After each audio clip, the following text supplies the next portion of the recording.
Welcome to HorrorBabble. Today, we'll be taking a look back at some of the strange and often noisome beings we've had the misfortune of encountering over the last few years.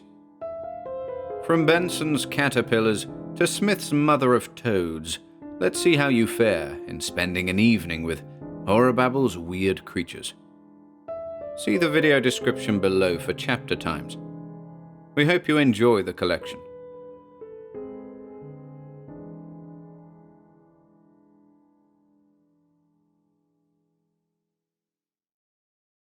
Caterpillars by E.F. Benson. I saw a month or two ago in an Italian paper that the Villa Cascana, in which I once stayed, had been pulled down, and that a manufactory of some sort was in process of erection on its site. There is, therefore, no longer any reason for refraining from writing of those things which I myself saw, or imagined I saw, in a certain room and on a certain landing of the villa in question, nor from mentioning the circumstances which followed, which may or may not, according to the opinion of the reader, throw some light on or be somehow connected with this experience. The Villa Cascana was in all ways but one a perfectly delightful house, yet, if it were standing now, nothing in the world, I use the phrase in its literal sense, would induce me to set foot in it again, for I believe it to have been haunted in a very terrible and practical manner. Most ghosts, when all is said and done, do not do much harm. They may perhaps terrify, but the person whom they visit usually gets over their visitation. They may, on the other hand, be entirely friendly and beneficent. But the appearances in the Villa Cascana were not beneficent, and had they made their visit in a very slightly different manner, I do not suppose I should have got over it any more than Arthur Inglis did. The house stood on an ilex-clad hill, not far from Sestri de Levante on the Italian Riviera, looking out over the iridescent blues of that enchanted sea, while behind it rose the pale green chestnut woods that climb up the hillsides till they give place to the pines that, black in contrast with them, crown the slopes. All round it the garden in the luxuriance of mid-spring bloomed and was fragrant, and the scent of magnolia and rose, borne on the salt freshness of the winds from the sea, flowed like a stream through the cool vaulted rooms.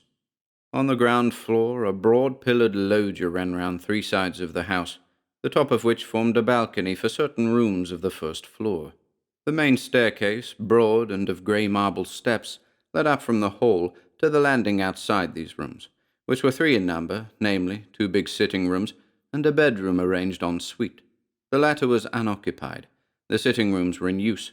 From these the main staircase was continued to the second floor, where were situated certain bedrooms, one of which I occupied, while from the other side of the first floor landing some half-dozen steps led to another suite of rooms, where, at the time I am speaking of, Arthur Inglis, the artist, had his bedroom and studio.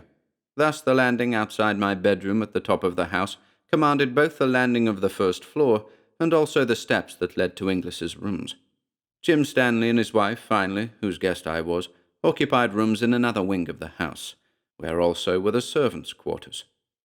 I arrived just in time for lunch on a brilliant noon of mid-May.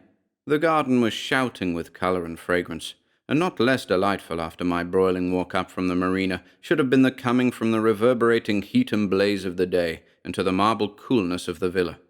Only the reader has my bare word for this, and nothing more. The moment I set foot in the house, I felt that something was wrong. This feeling, I may say, was quite vague, though very strong, and I remember that when I saw letters waiting for me on the table in the hall, I felt certain that the explanation was here. I was convinced that there was bad news of some sort for me. Yet, when I opened them, I found no such explanation of my premonition. My correspondence all reeked of prosperity.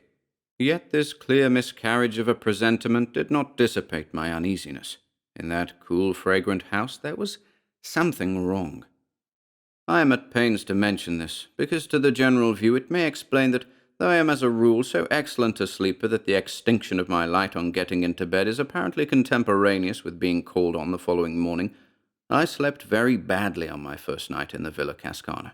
It may also explain the fact that when I did sleep, if it was indeed in sleep that I saw what I thought I saw, I dreamed in a very vivid and original manner. Original, that is to say, in the sense that something that as far as I knew, had never previously entered into my consciousness, usurped it then. But since, in addition to this evil premonition, certain words and events occurring during the rest of the day might have suggested something of what I thought happened that night, it will be well to relate them.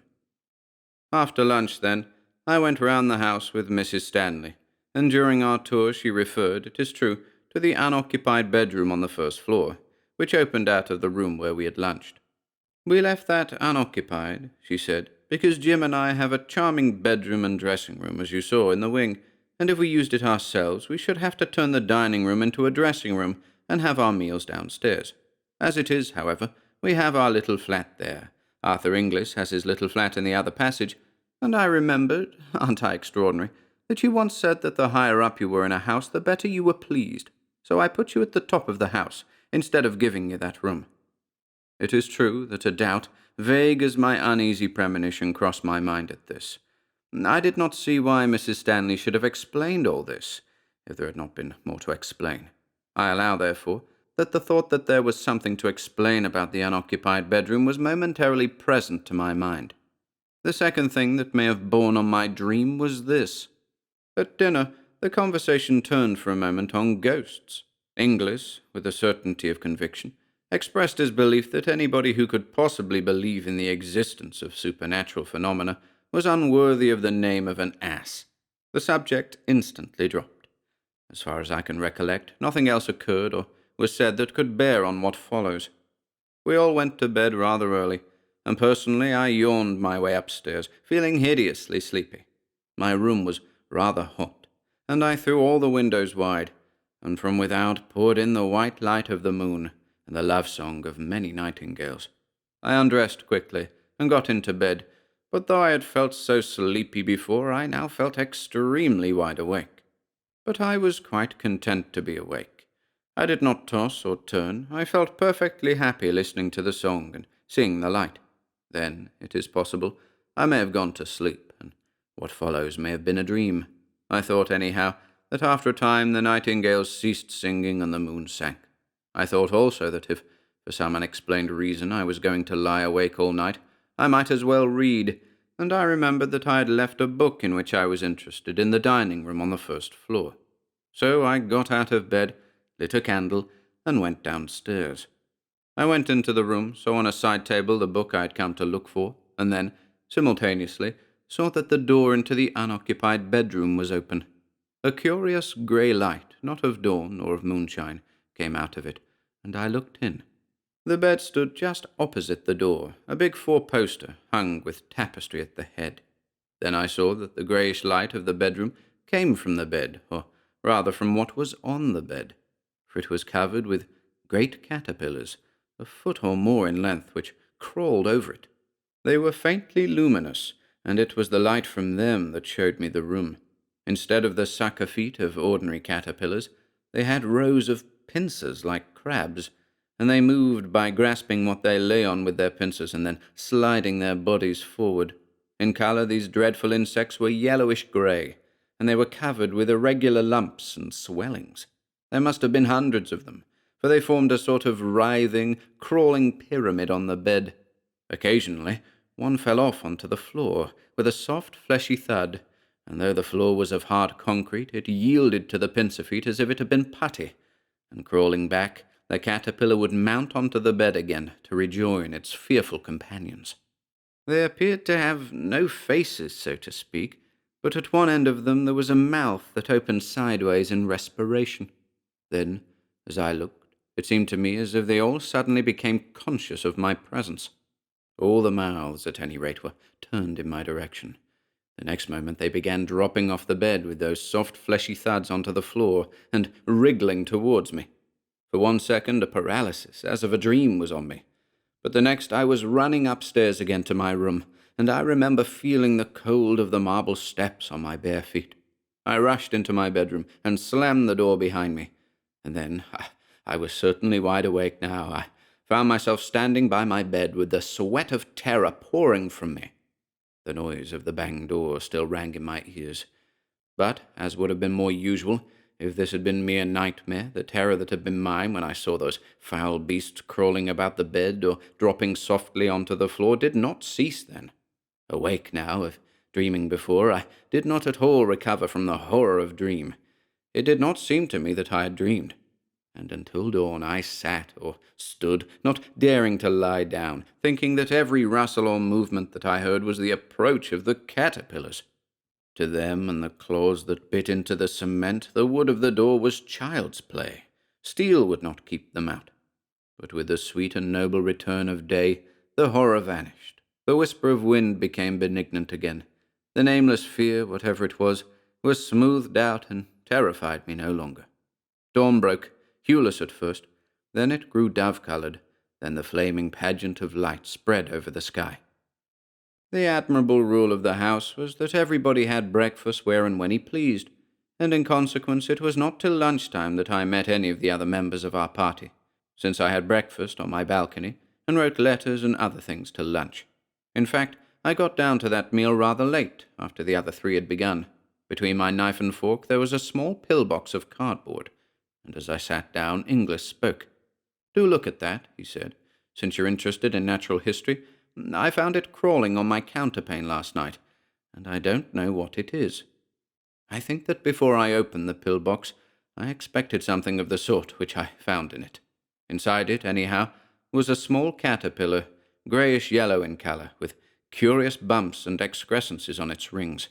It was extremely active, and hurried round the box, this way and that.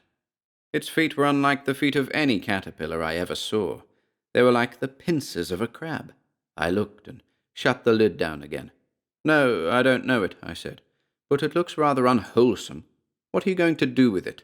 "Oh, I shall keep it," said Inglis. "It has begun to spin. I want to see what sort of a moth it turns into." I opened the box again, and saw that these hurrying movements were indeed the beginning of the spinning of the web of its cocoon. Then Inglis spoke again. "It has got funny feet, too," he said. "They're like crab's pincers. What's the Latin for crab?" "Oh, yes, cancer. So in case it's unique, let's christen it Cancer Inglisensis." Then something happened in my brain, some momentary piecing together of all that I had seen or dreamed. Something in his words seemed to me to throw light on it all, and my own intense horror at the experience of the night before linked itself onto what he had just said. In effect, I took the box and threw it, caterpillar and all, out of the window. There was a gravel path just outside, and beyond it a fountain playing into a basin. The box fell onto the middle of this. Inglis laughed. "So the students of the occult don't like solid facts," he said. "My poor caterpillar."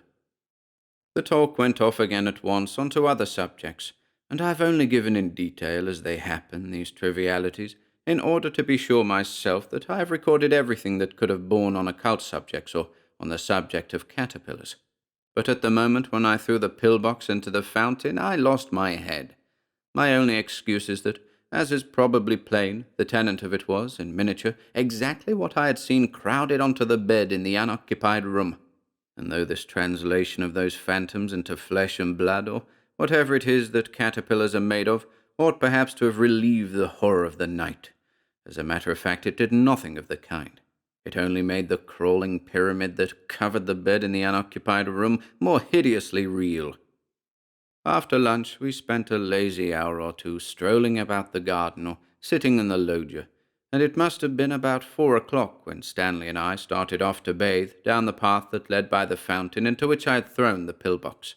The water was shallow and clear, and at the bottom of it I saw its white remains.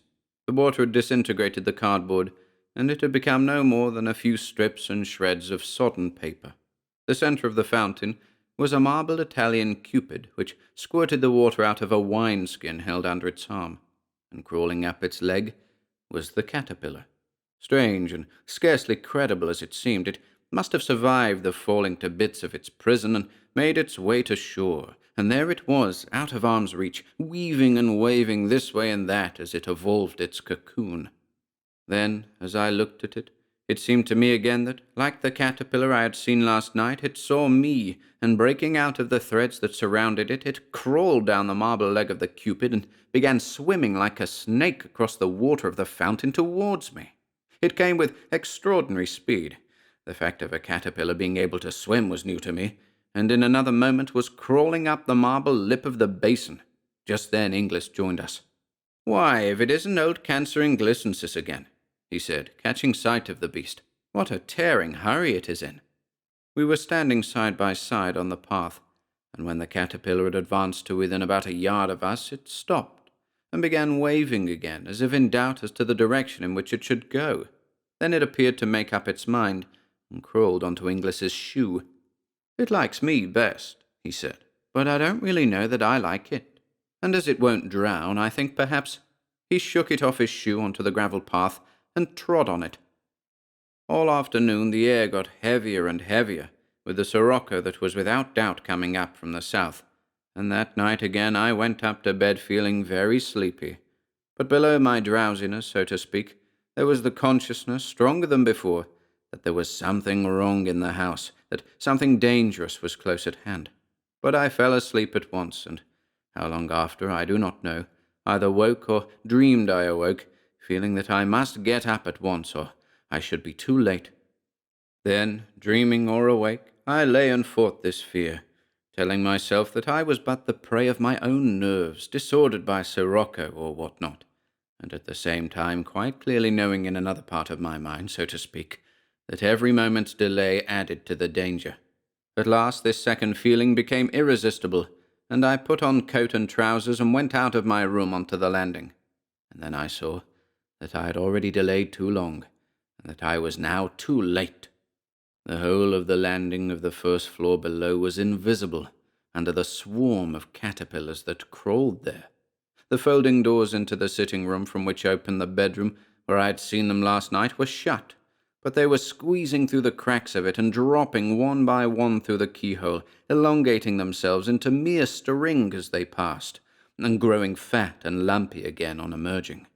Some, as if exploring, were nosing about the steps into the passage at the end of which were Inglis's rooms.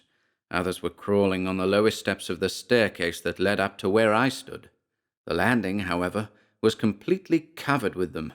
I was cut off, and of the frozen horror that seized me when I saw that, I can give no idea in words.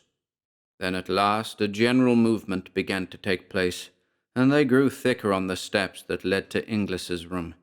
Gradually, like some hideous tide of flesh, they advanced along the passage, and I saw the foremost, visible by the pale grey luminousness that came from them, reach his door. Again and again I tried to shout and warn him, in terror all the time that they would turn at the sound of my voice and mount my stair instead, but for all my efforts I felt that no sound came from my throat. They crawled along the hinge-crack of his door, passing through as they had done before, and still I stood there, making impotent efforts to shout to him, to bid him escape while there was time. At last the passage was completely empty. They had all gone, and at that moment I was conscious for the first time of the cold of the marble landing on which I stood barefooted. The dawn was just beginning to break in the eastern sky. 6 months after, I met Mrs. Stanley in a country house in England. We talked on many subjects, and at last she said, "I don't think I have seen you since I got that dreadful news about Arthur Inglis a month ago." "I haven't heard," said I. "No, he's got cancer.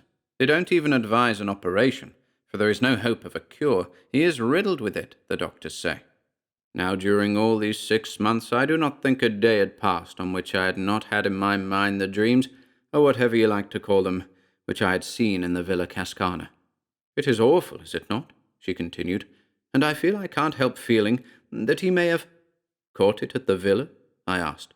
She looked at me in blank surprise. "Why did you say that?" she asked. "How did you know?" Then she told me.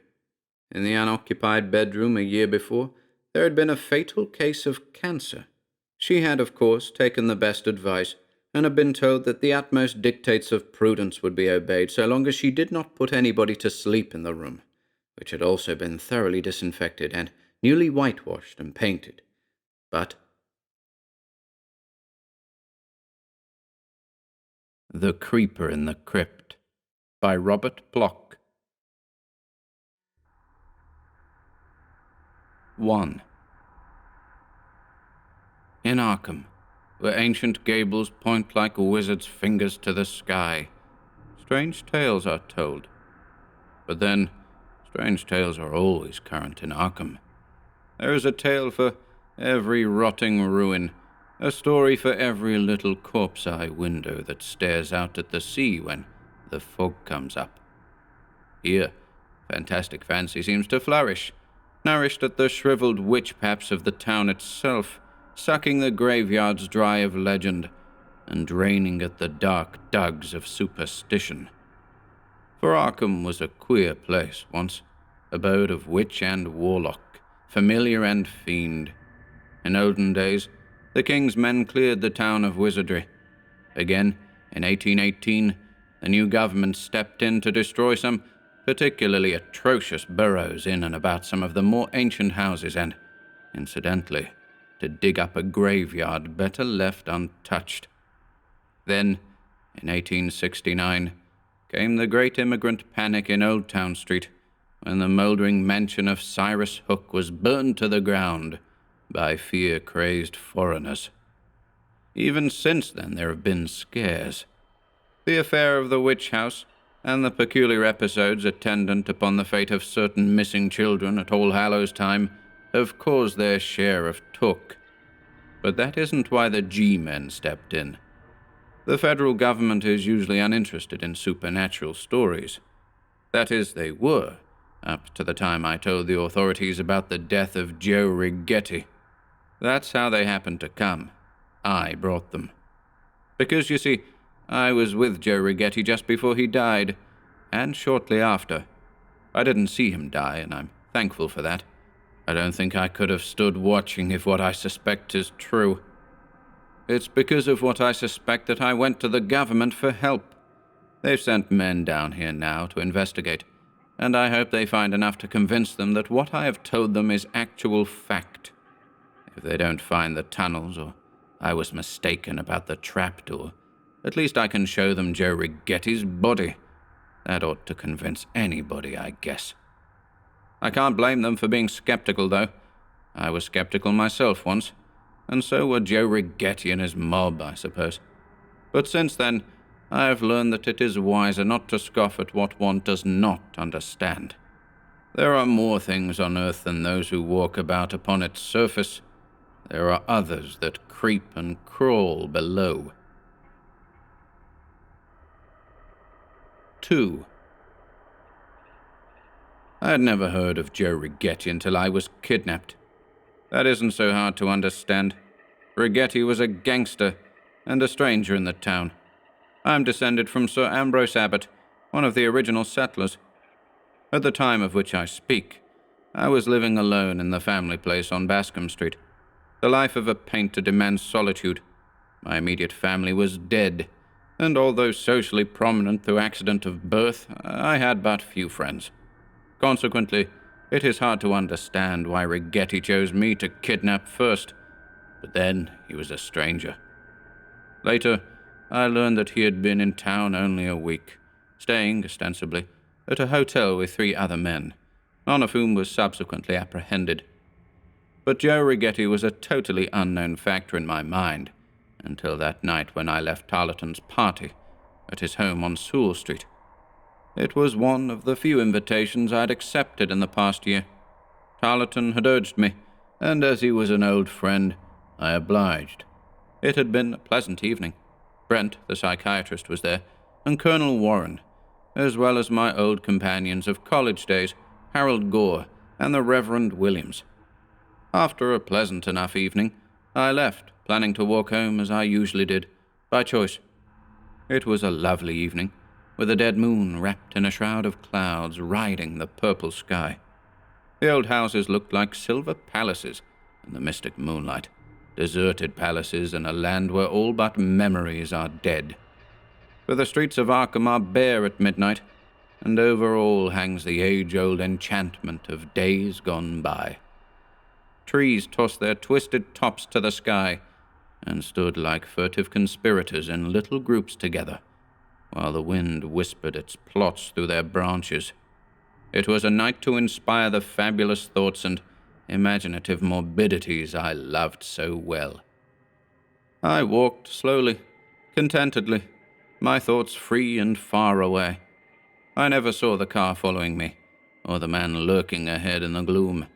I strolled past the great tree in front of the Carter house, and then, without warning, balls of fire burst within my head, and I plunged unconscious into waiting arms. When I recovered, I was already there in the cellar, lying on a bench. It was a large cellar, an old cellar. Wherever I looked there was stone and cobwebs. Behind me lay the stairs down which I had been carried. To the left was a little room, like a fruit cellar. Far down the stone wall to the right, I could discern the looming outlines of a coal pile, though furnace there was none. Directly in the space before me was a table and 2 chairs. The table was occupied by an oil lamp and a pack of cards in solitaire formation. The chairs were likewise occupied by 2 men, my captors. One of them, a big red-faced man with the neck of a hog, was speaking. "Here, Rigetti, we got him easy. We follow him like you say, from house, and grab him in front of tree. Right away come here. Nobody saw nothing." "Where's Slim and the Greek?" asked the man who was playing solitaire, looking up. He was short, slim, and sallow. His hair was dark, his complexion swarthy. Italian, I decided. Probably the leader. I realized, of course, that I had been kidnapped. Where I was or who my captors were, I could not say. My throbbing head cleared, and I had enough sense not to bluster or start trouble. These weren't local men, not with those clothes, and there was an ominous bulge in the dark man's coat pocket. I decided to play possum and await developments. The hog-necked man was replying to the other's question. "I tell Slim and Greek to go back to hotel with car," he said. "Just like you say, boss." "Good work, Pollock," said the other, lighting a cigar. "I do my best for you, Joe Rigetti," said the big man, in his broken dialect. "Yeah, sure, I know you do," the swarthy Rigetti replied. "Just keep it up, and we're gonna be all set, see? Once I put the snatch on a few more of these birds, we'll clean up. The local coppers are all stiffs, and as soon as I get a line on some more of these old families, we'll be taking in the dough regular." "I beg your pardon?" I said. "Oh, awake, eh?" The thin Italian didn't move from the table. "Glad to hear it. Sorry the boys had to get rough, mister. Just sit tight and everything's going to be swell." "I'm glad to hear that," I replied sarcastically. "You see, I'm not accustomed to being kidnapped." "Well, let me handle it," said Joe Rigetti. "I'll show you the ropes." "Thanks," I retorted. "You already have." And I pointed to the ones that bound my hands and feet. Sense of humor, eh? Okay. Hope your friends come across with the dough after they get this letter I wrote, or maybe the rest isn't going to be so funny. "What next?" I said, desperately hoping that something would turn up to give me an opening of some sort. "You'll see soon enough," advised the man. "First, I'm going to sit up with you down here for the rest of the night." The Pole's face paled. "No, boss," he begged. "You no stay down here." "Why not?" rasped Rigetti harshly. "What's the matter with you, Pollock? Turning yellow on me, eh?" "I'm not," whined the man. "But you know what was happened here before, boss. How they find Tony Filippo's leg lying on floor with no body left." "Lay off the bedtime stories," Rigetti chuckled. "You yokels make me sick with that stuff." "But that's true, boss. They never was for to find any more of old Tony Filippo. Just his leg on cellar floor. That's why his mob go away so quick. They no want for to die, too." "What do you mean, die?" snarled Rigetti testily. The Pole's face paled, and his voice sank to a hushed whisper that blended with the cellar's darkness. A shadow voice in a shadow world. "That's what everyone say, boss. That house is witched, like haunted one, maybe. Nobody put Tony Filippo on spot. That fella, he too damn smart guy. But he sit all alone here one night, and something come up from earth and swallow him, all but leg." "Will you shut up?" Rigetti cut in. "That's a lot of hooey. Some wise guy put the heat on Filippo and got rid of the body. Only his leg was left to scare off the rest of his mob. You trying to tell me a ghost killed him, sap?" "Yeah, sure," insisted the Pole. "No man killed Tony. Not like you say, anyhow. Fine leg all right, but all over his lot blood on floor, and little pieces skin. No fella kill man like that. Only spirit. Vampire, maybe. Nuts! Rigetti was scornfully biting his cigar. Maybe so, but look, here is blood. And the Pole pointed a stubby finger at the floor and cellar wall to the left. Rigetti followed it with his gaze. There was blood all right. Great rusty blobs of blood spattered all over the floor and wall like the pigments on the palette of a mad painter. No man kill other fella like that, the Pole muttered. Not even axe makes such mess. And you know what fellas they say about Filippo's leg? Was all full of tooth marks. Right, mused the other, thoughtfully. And the rest of his gang did get out of here pretty fast after it happened. Didn't try to hide the body or do anything about it. He frowned. But that doesn't prove any baloney about ghosts or vampires. You've been reading too many bum magazines lately, Pollock. Ha ha ha ha ha. What about Iron Door? Grumbled the Pole, accusingly, his red face flushing. What about Iron Door back of coal in coal pile, huh? You know what fellas down by Black Jim's place say about house with iron door and cellar? Yeah. Rigetti's face clouded. You no look by iron door yet, boss, the man continued. Maybe you find something behind door yet, like fellas say. Dot where ting that got Filippo come from. Dot where it hide. Police they not find door either, when they come. Just find leg and blood and shut up house. But fellas know. They tell me plenty about house with iron door and cellar. Sit bad place from old days when witch fellas live here. It lead to hill back of house cemetery, maybe. Perhaps that's why nobody live here so long. Afraid of what hides on other side of door. What come out and kill Tony Filippo. I know about house with iron door and cellar all right. I knew about the house too. So that's where I was. In the old Chambers house on Pringle Street. Many a story I've heard from the old folks when I was a boy. About the old man, Ezekiel Chambers, whose wizard tricks bequeathed him such an unsavory reputation in colonial days. I knew about Jonathan Dark, the other owner, who had been tried for smuggling just before the terrible days of 1818 and the abhorrent practice of grave robbing he had been said to pursue in the ancient cemetery directly behind the house on the hill. Many peculiar rumors were circulated about the mouldering house with the iron door in the cellar at this time, about the door particularly, which Dark was said to use as a passageway for bringing his stolen cadavers back to dispose of. It was even claimed that the door had never been opened when Dark was tried, because of his astounding and hideous claim that the key which locked it was on the other side. Dark had died during the trial while in prison, babbling blasphemies that no man dared believe, monstrous hints of what lay beneath the old graveyard on the hill, of tunnels and burrows and secret vaults used in witch days for unhallowed rites. He spoke of tenants in these vaults too, and of what sometimes would come to visit the house from below when a wizard invoked it with the proper spells and sacrifice. There was more too, but then Dark was quite mad. At least everyone thought it better to believe so. Old tales die. The house had stood deserted for many years, until most men forgot the reason for which it had been forsaken, ascribing its vacancy only to age. The public today were utterly unaware of the legends. Only the old ones remembered.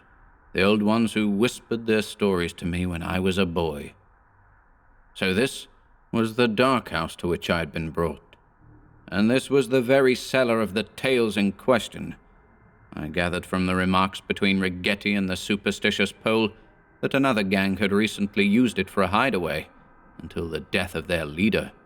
Indeed, I even vaguely remembered some newspaper reports of Tony Filippo's mysterious murder. And now Rigetti had come from New York to use it as a base. Clever scheme of his, evidently.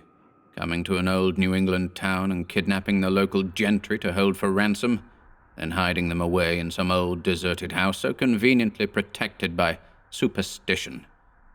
I suppose that there would be more victims after me, too. The man was smart and cunning enough to get away with it.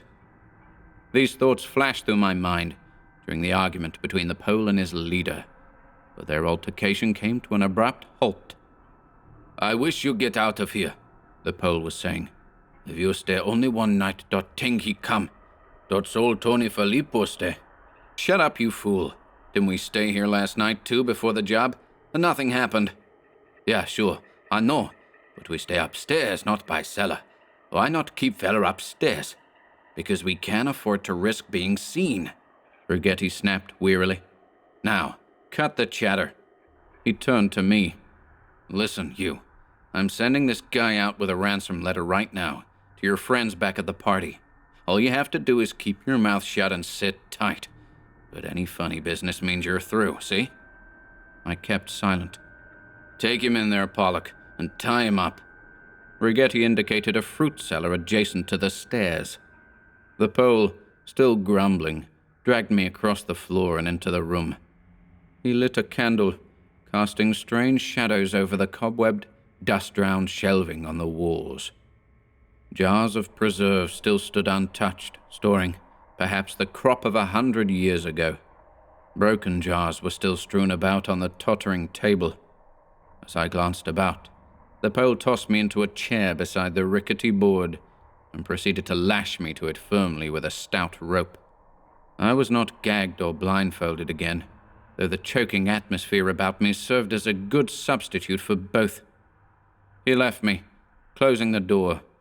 I was alone in the candle-lit quiet. I strained my ears and was rewarded by hearing Rigetti dismiss his henchman for the night, evidently to deliver the ransom note to the proper authorities. He, Rigetti, would stay behind on guard. "Don't run into any ghosts on your way," he called after his companion as the big Pole lumbered up the stairs. A slamming outer door was his only response. From the ensuing quiet, I judged Rigetti had gone back to his solitaire. Meanwhile, I looked about for some means of escape. I found it at last, on the table beside me. The broken jars, glass edges to cut my bonds. Purposefully, I edged my chair closer to the table and, if I could get a piece of that glass in my hands. As I moved, I strained my ears once more to make sure that any noise made by the chair would be inaudible to Rigetti, waiting outside. There was no sound from the chair as I reached the table, and I sighed with relief as I maneuvered my pinioned hands until they grasped a piece of glass firmly. Then I began to rub it against the edge of the rope which bound them. It was slow work. Minutes ticked away into hours, and still no sound from outside, save a muffled series of snores. Rigetti had fallen asleep over his cards. Good. Now if I could get my wrists free and work on my feet, I would be able to make it. My right hand was loose at last, though my wrist was damp with mingled sweat and blood. Cutting away from behind was not a precise, calculated sort of job. Quickly I finished the work on my left, then rubbed my swollen fingers and bent over to saw at the ropes on my legs. Then I heard the sound. It was the grating of rusty hinges. Anyone who has lived in archaic houses all his life learns to recognize the peculiar, eerie clang. Rusty hinges grating from the cellar beyond, from an iron door? A scuffling sound among the coal. The iron door is concealed by the coal pile. Filippo only stayed down here one night. All they found was his leg. Jonathan Dark, babbling on his deathbed. The door locked from the other side. Tunnels to the graveyard. What lurks in graveyards, ancient and unseen, then creeps from crypts to feast? A scream rose in my throat, but I choked it back. Rigetti still snored. Whatever was going on in the outer room, I must not wake him and lose my only chance of escape. Instead, I had best hasten and free my legs. I worked feverishly, but my ears were alert for developments. They came. The noise in the coal pile abruptly ceased, and I went limp with relief. Perhaps rats were at work. A moment later, I would have given anything to have heard the coal rattling again, if only to drown out the new noise. There was something creeping across the cellar floor. Something crawling, as if on hands and knees, something with long nails or claws that rasped and scraped. There was something croaking and chuckling as it moved through the cellar dark, something that wheezed with bestial, sickening laughter, like the death rattle in the throat of a plague-stricken corpse. Oh, how slyly it crept, how slowly, cautiously, and sinisterly. I could hear it slinking in the shadows. My fingers raced at their work, even while my brain grew numb. Traffic between tomb and a wizard's house. Traffic with things the old wives say can never die. Rigetti snored on.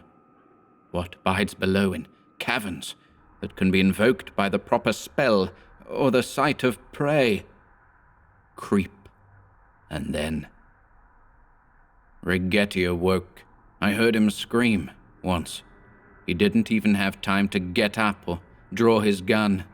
There was a demoniac scurrying across the floor, as if made by a giant rat. Then the faint sound of shredding flesh, and over all a sudden ghoulish baying that conjured up worlds of nightmare horror in my shattered brain. Above the howling came a series of low, almost animal moans, and agonized phrases in Italian, cries for mercy, prayers, curses. Claws make no sound as they sink into flesh, and yellow fangs are silent till they grate on bone. My left leg was free, then my right. Now I slashed at the rope around my waist. Suppose it came in here? The baying ceased, but the silence was haggard with horror. There are some banquets without toasts. And now, once again, moans. My spine shivered. All around me the shadows grinned, for outside was revelry as in the olden days. Revelry, and a thing that moaned and moaned and moaned. Then I was loose. As the moaning died away in the darkness, I cut the final strands of rope that bound me to my chair. I did not leave at once, for there were still sounds in the other room which I did not like. Sounds which caused my soul to shrivel and my sanity to succumb before a nameless dread. I heard that pawing and padding rustle along the floor, and after the shrieking had ceased, a worse noise took its place, a burbling noise, as if someone or something was sucking marrow from a bone. And the terrible clicking sound, the feeding sound of gigantic teeth. Yes, I waited until the crunching had mercifully ceased, and then waited on until the rustling slithered back into the cellar and disappeared. When I heard the brazen clang of a rusty door grate in the distance, I felt safe. It was then that I left at last, passing through the now deserted cellar, up the stairs, and out unguarded doors into the silver security of a moonlit night. It was very good to see the streetlights again, and hear the trolleys rumble from afar. My taxi took me to the precinct station, and after I'd told my story, the police did the rest. I told my story, but I did not mention the iron door against the hillside. That I saved for the ears of the government men. Now they can do what they like about it, since I am far away. But I did not want anybody prying around too closely to that door while I remained in the city, because even now I cannot, dare not, say what might lurk behind it. The hillside leads to the graveyard, and the graveyard to places far beneath, and in olden days there was a curious traffic betwixt tomb and tunnel and a wizard's house, traffic not confined to men alone. I'm pretty positive about all this, too, not alone from the disappearance of the Filippo gang, or the wildly whispered tales of the foreign men, not alone from these, but from a much more concrete and ghastly proof. It is a proof I don't care to speak about even today, a proof that the police know, but which is fortunately deleted from newspaper accounts of the tragedy. What men will find behind that iron door I will not venture to say, but I think I know why only Filippo's leg was found before. I did not look at the iron door before I left the house, but I did see something else in the cellar as I passed through to the stairs. That is why I ran frantically up the steps. That is why I went to the government. And that is why I never want to go back to witch-haunted, age-accursed Arkham. I found proof. Because when I went out, I saw Joe Righetti sitting in his chair by the table in the cellar. The lamp was on, and I am quite sure I saw no footprints. I'm glad of that. But I did see Joe Righetti sitting in his chair, and then I knew the meaning of the screams and the crunching and the padding sound. Joe Righetti, sitting in his chair in the cellar lamplight, with his naked body chewed entirely to ribbons by gigantic and unhuman teeth.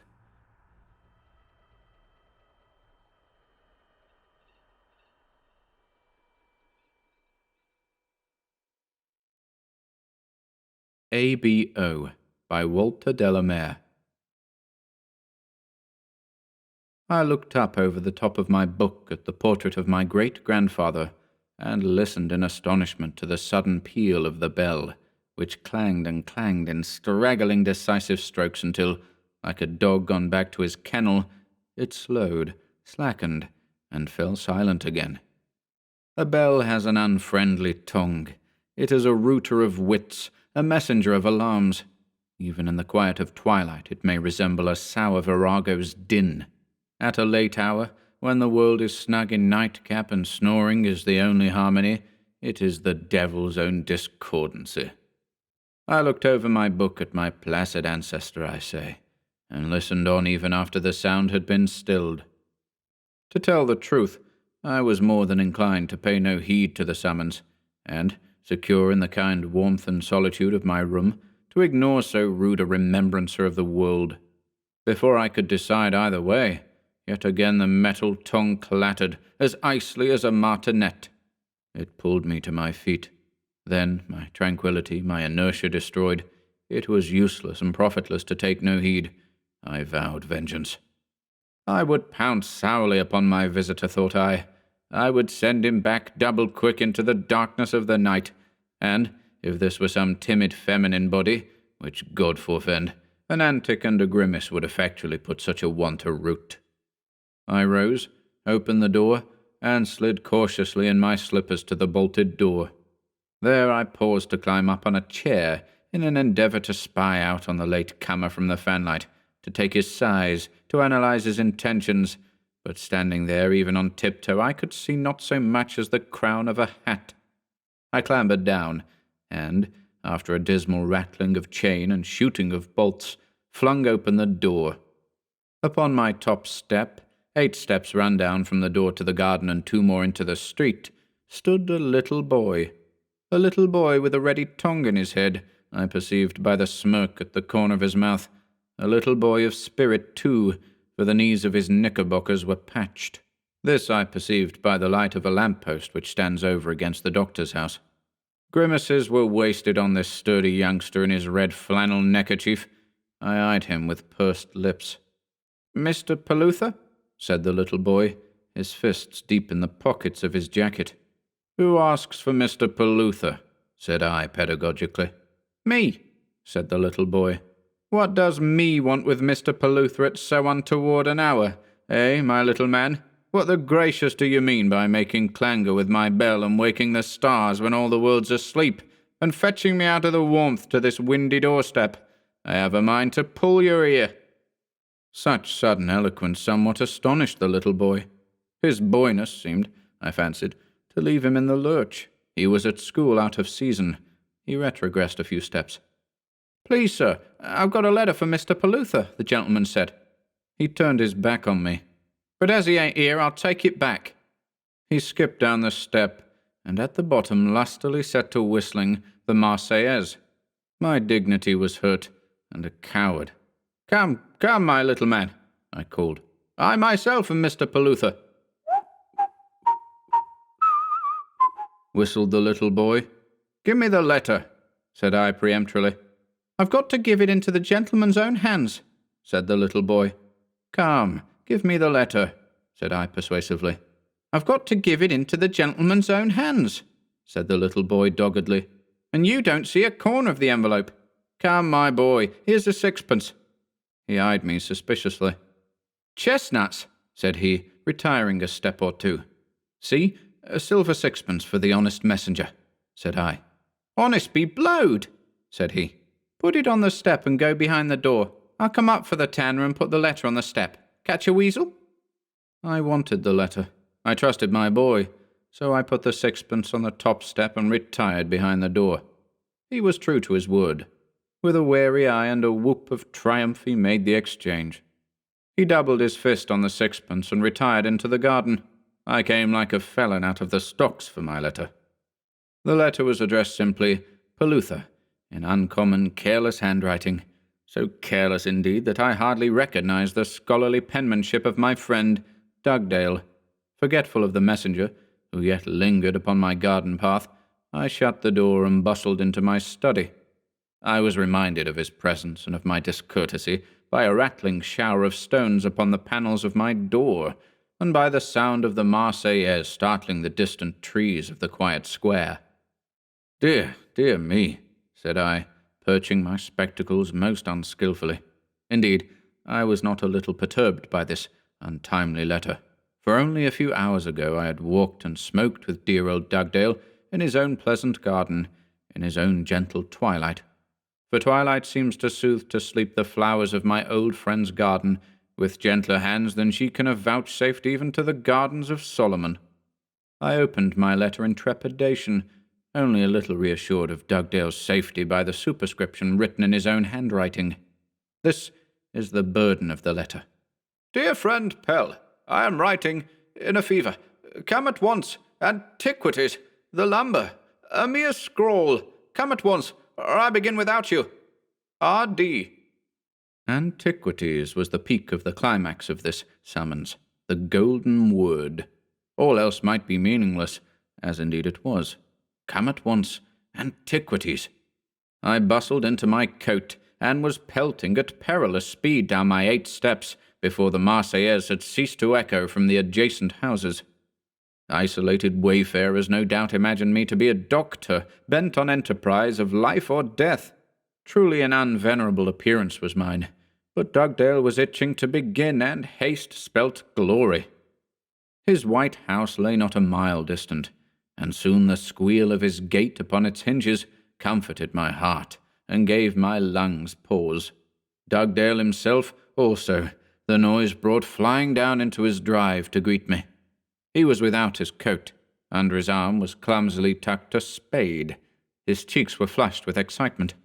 Even his firm lips, children of science, were trembling, and his grey eyes, wives of the microscope, were agog behind the golden-rimmed spectacles set awry on his magnificent nose.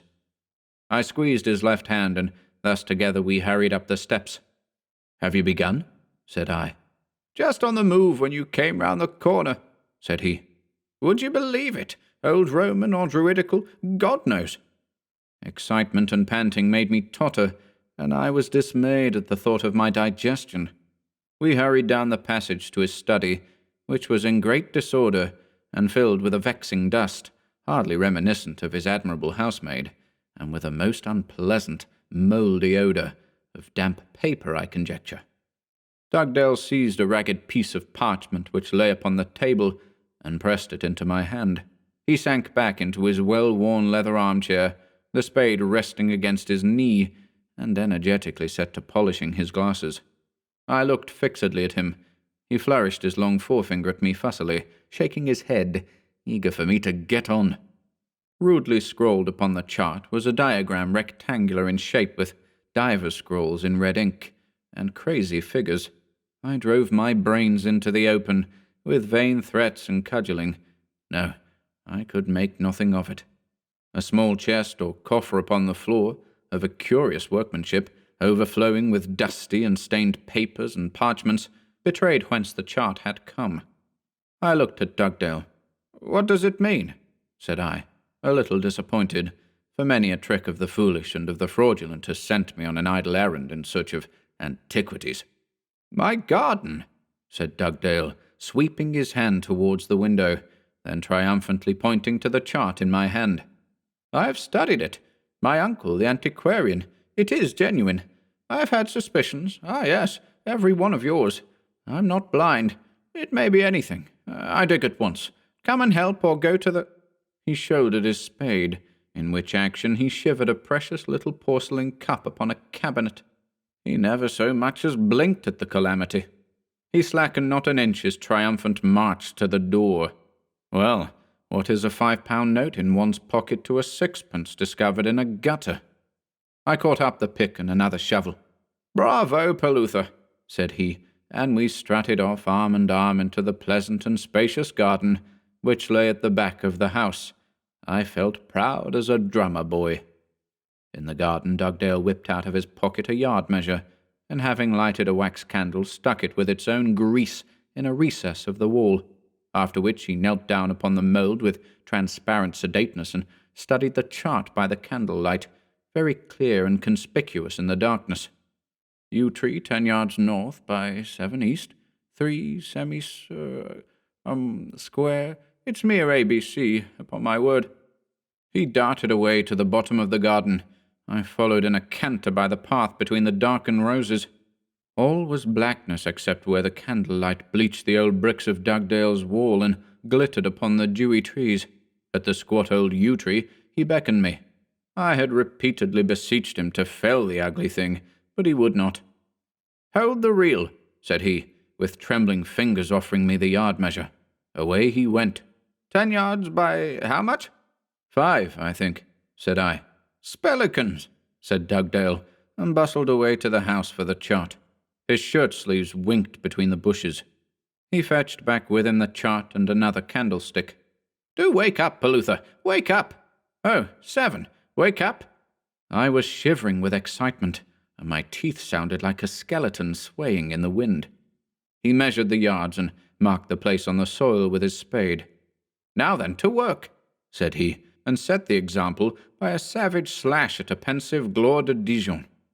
Exceedingly solemn, yet gurgling with self-conscious laughter, I also began to pick and dig. The sweat was cold upon my forehead after a quarter of an hour's hard labour. I sat on the grass and panted. "City dinners, orgies," muttered Dugdale, slaving away like a man in search of his soul. "No wind, thank goodness. See that flint flash? Good exercise. Centenarians and all the better for it. I am no chicken either. Whew! The place is black as a tiger's throat. I'll swear someone's been here before. Thumb that time. Bless the blister." Even in my own abject condition I had time to be amazed at his sinewy strokes and his fanatical energy. He was sexton, and I the owl. Exquisitely, suddenly, Dugdale's pick struck heavily and hollowly. "Oh, God!" said he, scrambling like a rat out of the hole. He leaned heavily on his pick and peered at me with round eyes. A great silence was over the place. I seemed to hear the metallic ring of the pick cleaving its way to the stars. Dugdale crept very cautiously and extinguished the candle with damp fingers. "Hey now," whispered he. "You and I, old boy. D'ye hear? In the hole. It's desecration.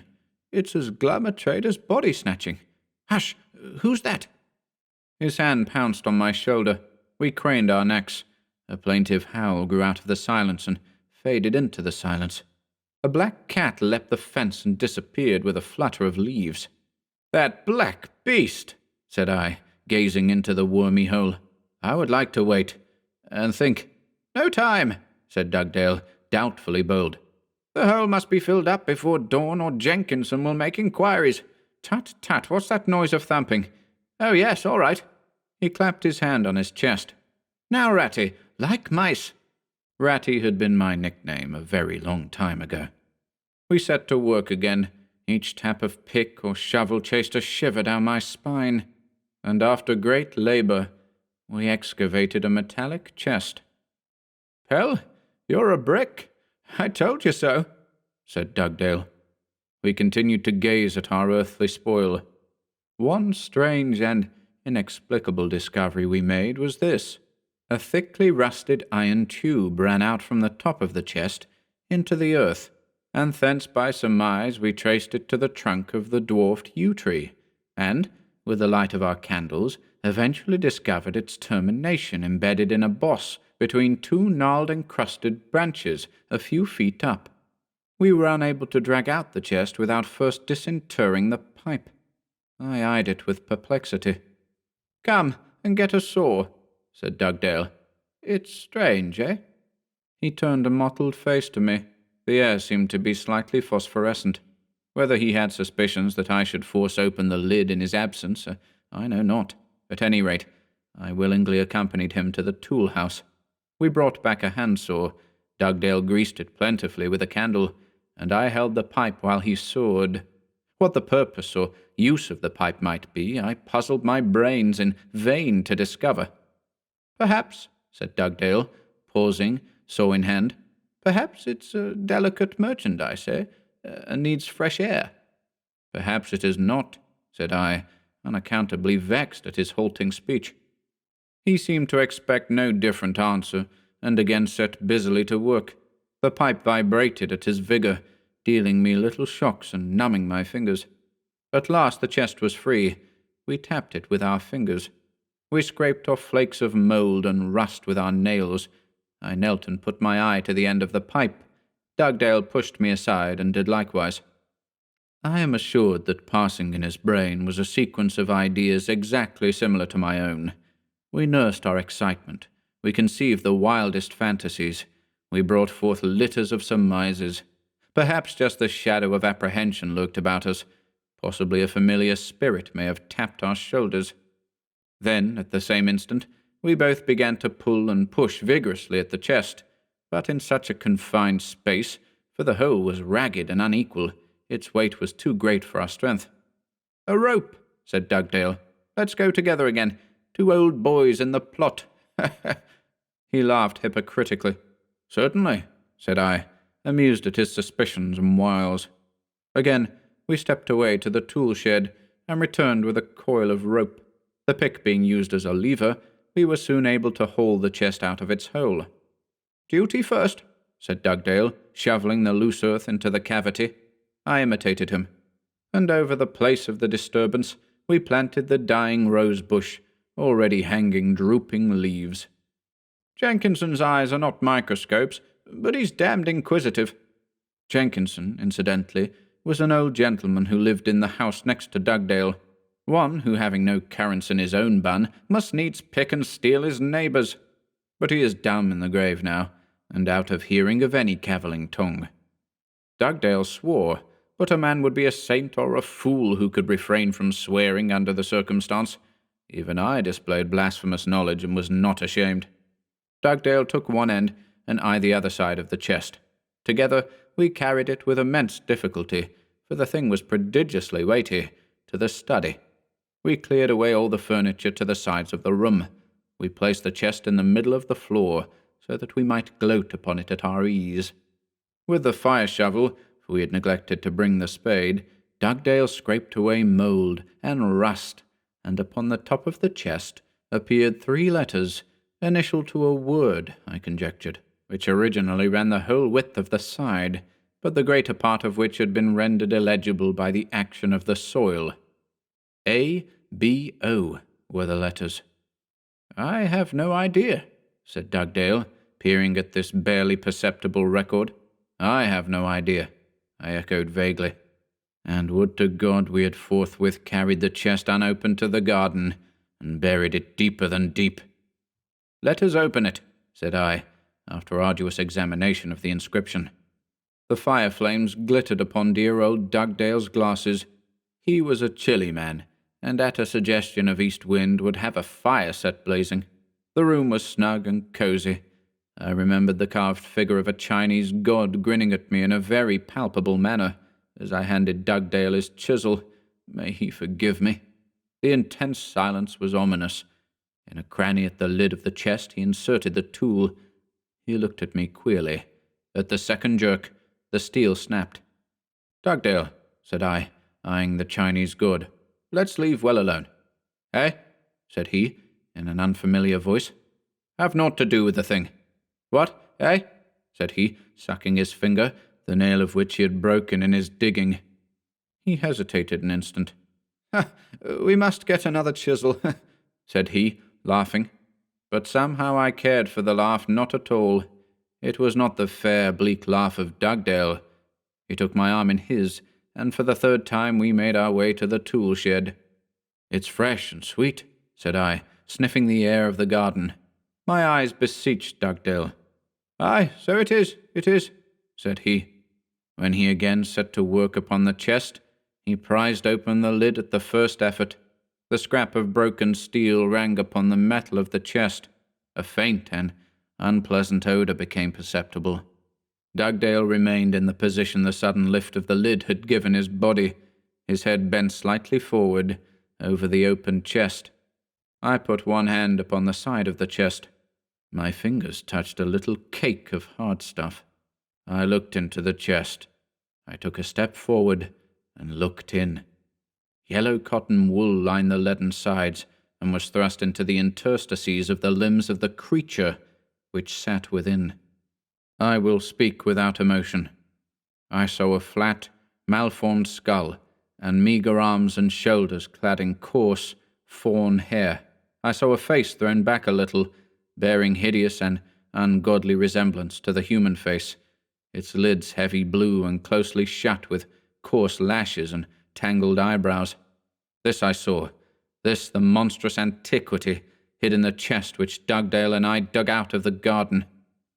Only one glimpse I took at the thing. Then Dugdale had replaced the lid, had sat down on the floor, and was rocking to and fro with hands clasped over his knees. I made my way to the window, feeling stiff and sore with unaccustomed toil. I threw open the window and leaned far out into the scented air.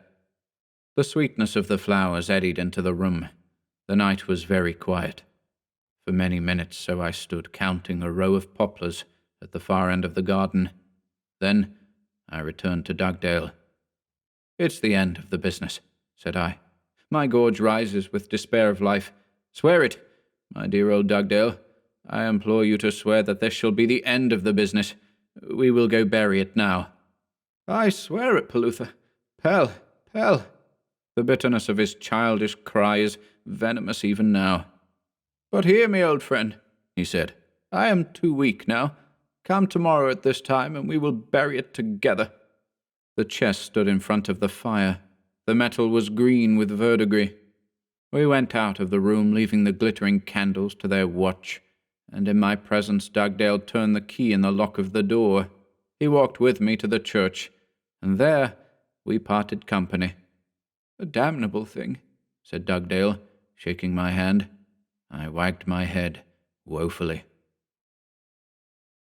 The next day, being Wednesday, the charwomen invaded my house, as was customary upon that day, and to be free of the steam and the stench of soap I took my way to Kew. Throughout the day I wandered through the garden, striving to enjoy the luxuriance and the flowers. In the first coolness of evening, I turned my back upon the gorgeous west and made my way home again. I met the women red and flustered leaving the house. "Has anyone called?" said I. "The butcher, sir," said Mrs. Rodd. "Thank you," said I, and entered my house.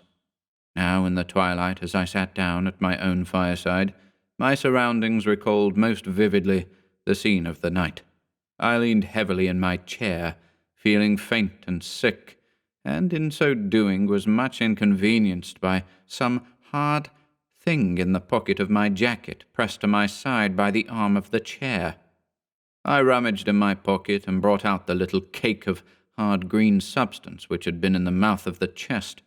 I suppose that my fingers had clutched it when they had come in contact with it the night before, and unknowingly I had deposited it in my pocket. Deeming it prudent to have care in the matter, I rose and locked up the stuff in my little medicine chest, which is hanged above the mantelpiece in the room which looks out upon the garden. For to analyze or examine the stuff I feared. This done, I came again to my chair and composed myself to reading. Supper had been prepared by the women, and was set upon the table for me in my study. It has been my custom, since the death of my sister, to dine at midday at my club. True, I sat with the book upon my knee, but all my thoughts were with Dugdale. A rectangular shape obtruded itself upon my retina, and floated upon the white page. The hours dragged wearily. My head drooped, and my chin tapped my chest. In fact, I was dreaming, when I was awakened by a doubtful knock upon the front door. My senses were alert in an instant. The sound, just as though something was scraping the paint, was repeated. I rose stealthily. A vague desire to flee out into the garden seized upon me. The sound was repeated. I went very slowly to the door. Again I climbed the chair. I loved the little boy now. But I could see nothing. I peeped through the keyhole, but something obscured the opening upon the other side. A faint odour, unpleasant, was in the house. With desperation of terror, I flung open the door. I fancied I heard the sound of panting. I fancied something brushing my arm. Then I found myself staring down the hallway, listening to the echo of the click of the latch of the door of the room which overlooks my garden. In this unseemly rhythm and this succession of words I write with intent. Thus my thoughts ran then. Thus then I write now. Many years ago, when I was a young man, I was nearly burnt alive. I felt then an honest fear.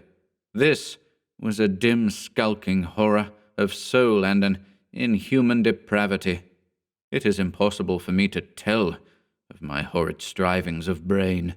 I staggered into my room. I sat down in my chair. I took my book upon my knee. I put my spectacles upon my nose. But all the time all my senses were dead, save that of hearing. Distinctly I felt my ears move and twitch, with the help of some ancient muscle, I conjecture, long disused by humanity. And as I sat, my brain cried out with fear. For 10 minutes, I slowly counted each sounding cluck of my clock. I sat so. At last my limbs began to quake. Solitude was driving me to perilous ravines of thought. I crept, with guilty tread, into the garden. I climbed the fence which separates the next house from mine. This house, number 17, was inhabited by a caretaker, a rude, uncouth fellow, who used for his living room only the kitchen, and who had tied all the bells together so that he might not be disturbed. He was a cad of a man, but for companionship I cried out. I went to the garden door, keeping my eyes fixedly turned away from the window. I hammered at the garden door of the house. I hammered again. A sullen footstep resounded in the empty place, and the door was cautiously opened a few inches. A scared face looked out at me through the chink. "For God's sake," said I, "come and sup with me. I have a leg of good meat, my dear fellow. Come and sup with me." The door opened wider. Curiosity took the place of apprehension. "Say, master, what is moving in the house?" said the fellow. "Why is my head all damp, and my hands are shivering? I tell you, there's a thing gone wrong in the place. I sits with my back to the wall, and somebody steps quick and quiet on the other side. Why am I sick like so? I ask you why." The man almost wept. "You silly fellow, may a sick man not pace his mansion? I will give you a £5 note to come and sit with me," said I. "Be neighbourly, my good fellow. I fear that a fit will overtake me. I am weak. The heat. Epileptical, too. Rats crowd in the walls. I often hear their tumult. Come, sup with me." The cad shook his villainous head sagely. "A £5 note. 2, said I. "I was chaffing," said he, and returned into the house to fetch a poker. We climbed the fence and crept like thieves towards the house, but not an inch beyond my door would the fellow come. I expostulated. He blasphemed. He stubbornly stuck to his purpose. "I don't budge till I've glimpsed through that window," said he. I argued and entreated. I doubled my bribe. I tapped him upon the shoulder and twitted him of cowardice. I performed a pirouette about him. I entreated him to sit with me. "I don't budge till I've glimpsed through that window." I fetched a little ladder from the greenhouse which stands to the left of the house, and the caretaker carried it to the window, the ledge of which is about 5 feet from the ground. He climbed laboriously step by step, stretching his neck so as to see into the black room beyond, while I, simply to be near him, climbed behind him. He had got halfway and was breathing loudly, when suddenly a long arm, thin as its bone, clad in tawny hair, pallid in the dim starlight, pounced across the window and dragged the curtains together. An arm thin as its bone. The fellow above me groaned, threw up his hands and tumbled headlong off the ladder, bringing me to the ground in his fall. For a moment I lay dazed. Then, lifting my head from the soil and the sweet lilies, I perceived him clambering over the fence in savage hurry. I remember that the dew glistened upon his boots as he flung his heels over the fence.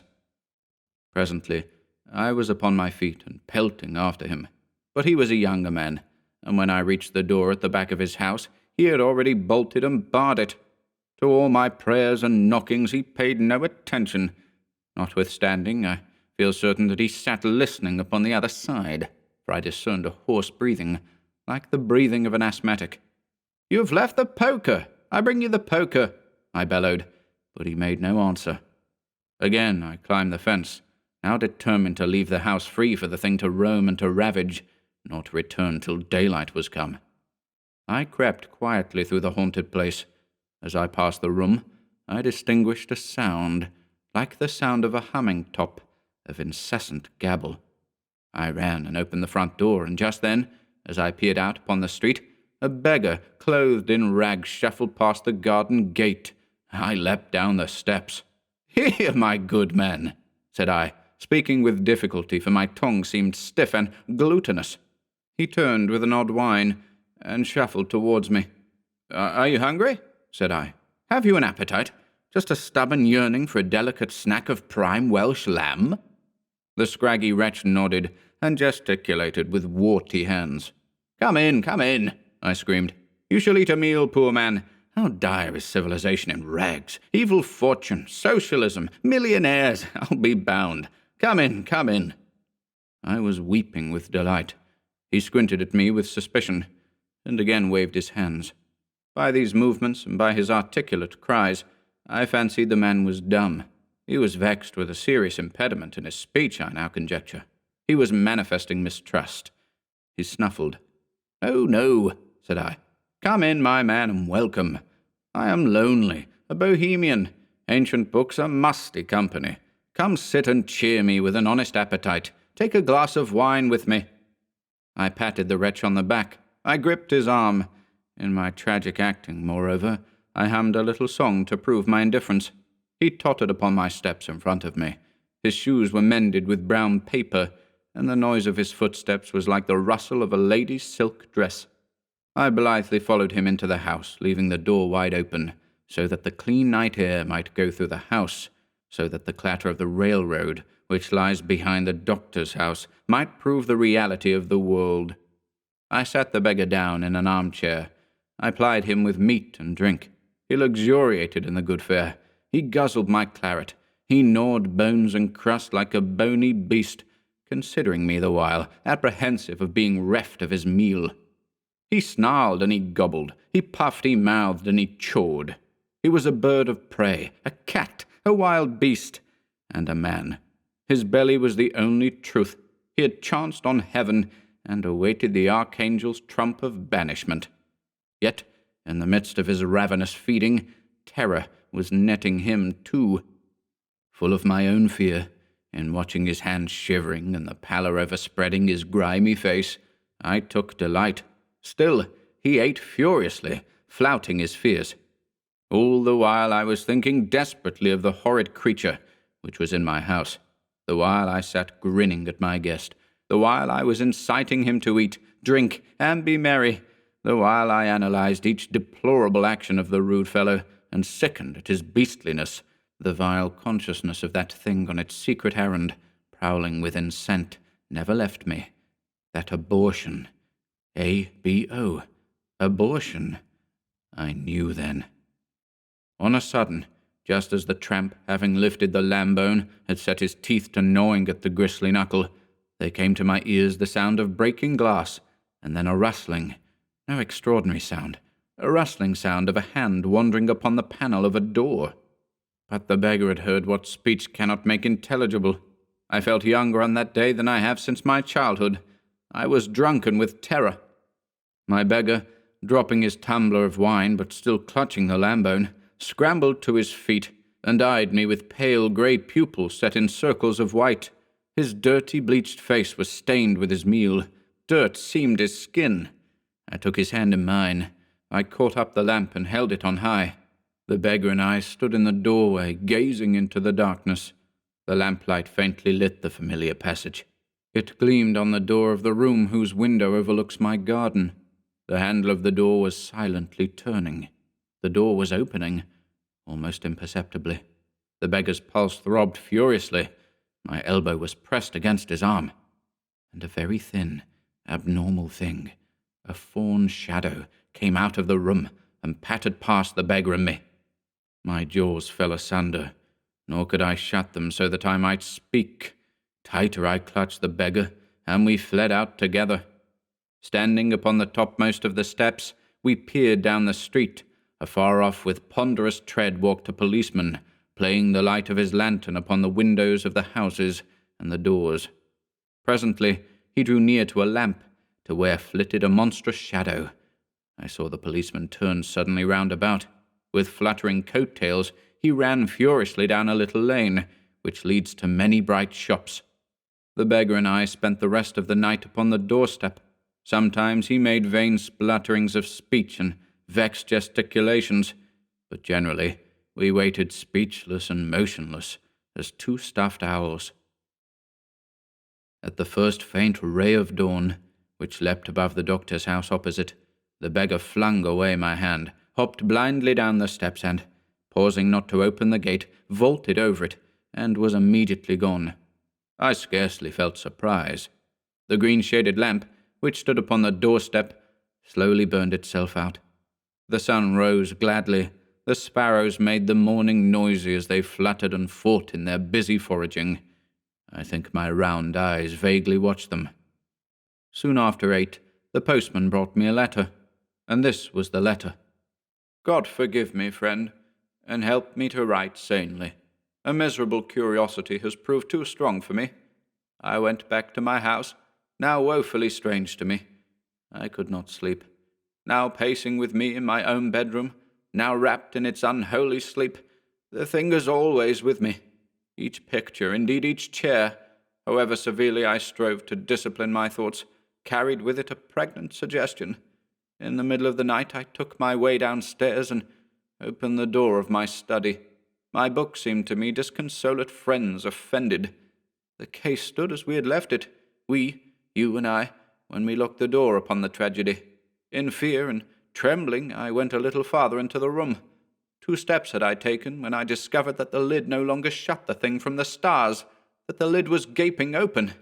Oh, Peluther, how will you credit so astounding a statement? I saw, I say it solemnly, though I have to labor vigorously to drive back a horde of thoughts, I saw the wretched creature, which you and I had raised from the belly of the earth, lying upon the floor. Its meagre limbs were coiled in front of the fire. Had the heat roused him from his long sleep? I know not. I dare not think. He, Peluther, lay upon the hearthrug, sunken in slumber, soundlessly breathing. Oh, my friend, I stand eyeing insanity face to face. My mind is mutinous. There lay the wretched abortion. It seems to me that this thing is like a pestilent secret sin, which lies hid, festering, weaving snares, befouling the wholesome air, but which, some day, creeps out and goes stalking midst healthy men, a leprous child of the sinner. Aye, and like a sin perhaps of yours, and of mine, Peluther. But, being heavy with such a woesome burden, it becomes us alone to bear it. I left the thing there in its sleep. Its history the world shall never know. I write this to warn you of the awful terror of the event which has come upon you and me. When you come, we will make our plans to destroy utterly this horrid memory, and if this be not our lot, we must exist but to hide our discovery from the eyes of the sane. If any suffer, it is you and I who must suffer. If murder can be just, the killing of this creature, neither man nor beast, this vile symbol, must be accounted to us a virtue. Fate has chosen her tools. Come, my old friend. I have sent away my servants and locked my door, and my prayer is that this thing may sleep until darkness comes down to cloak our horrid task from the eyes of the world. Science has slunk away, shamefaced. Religion is a withered flower.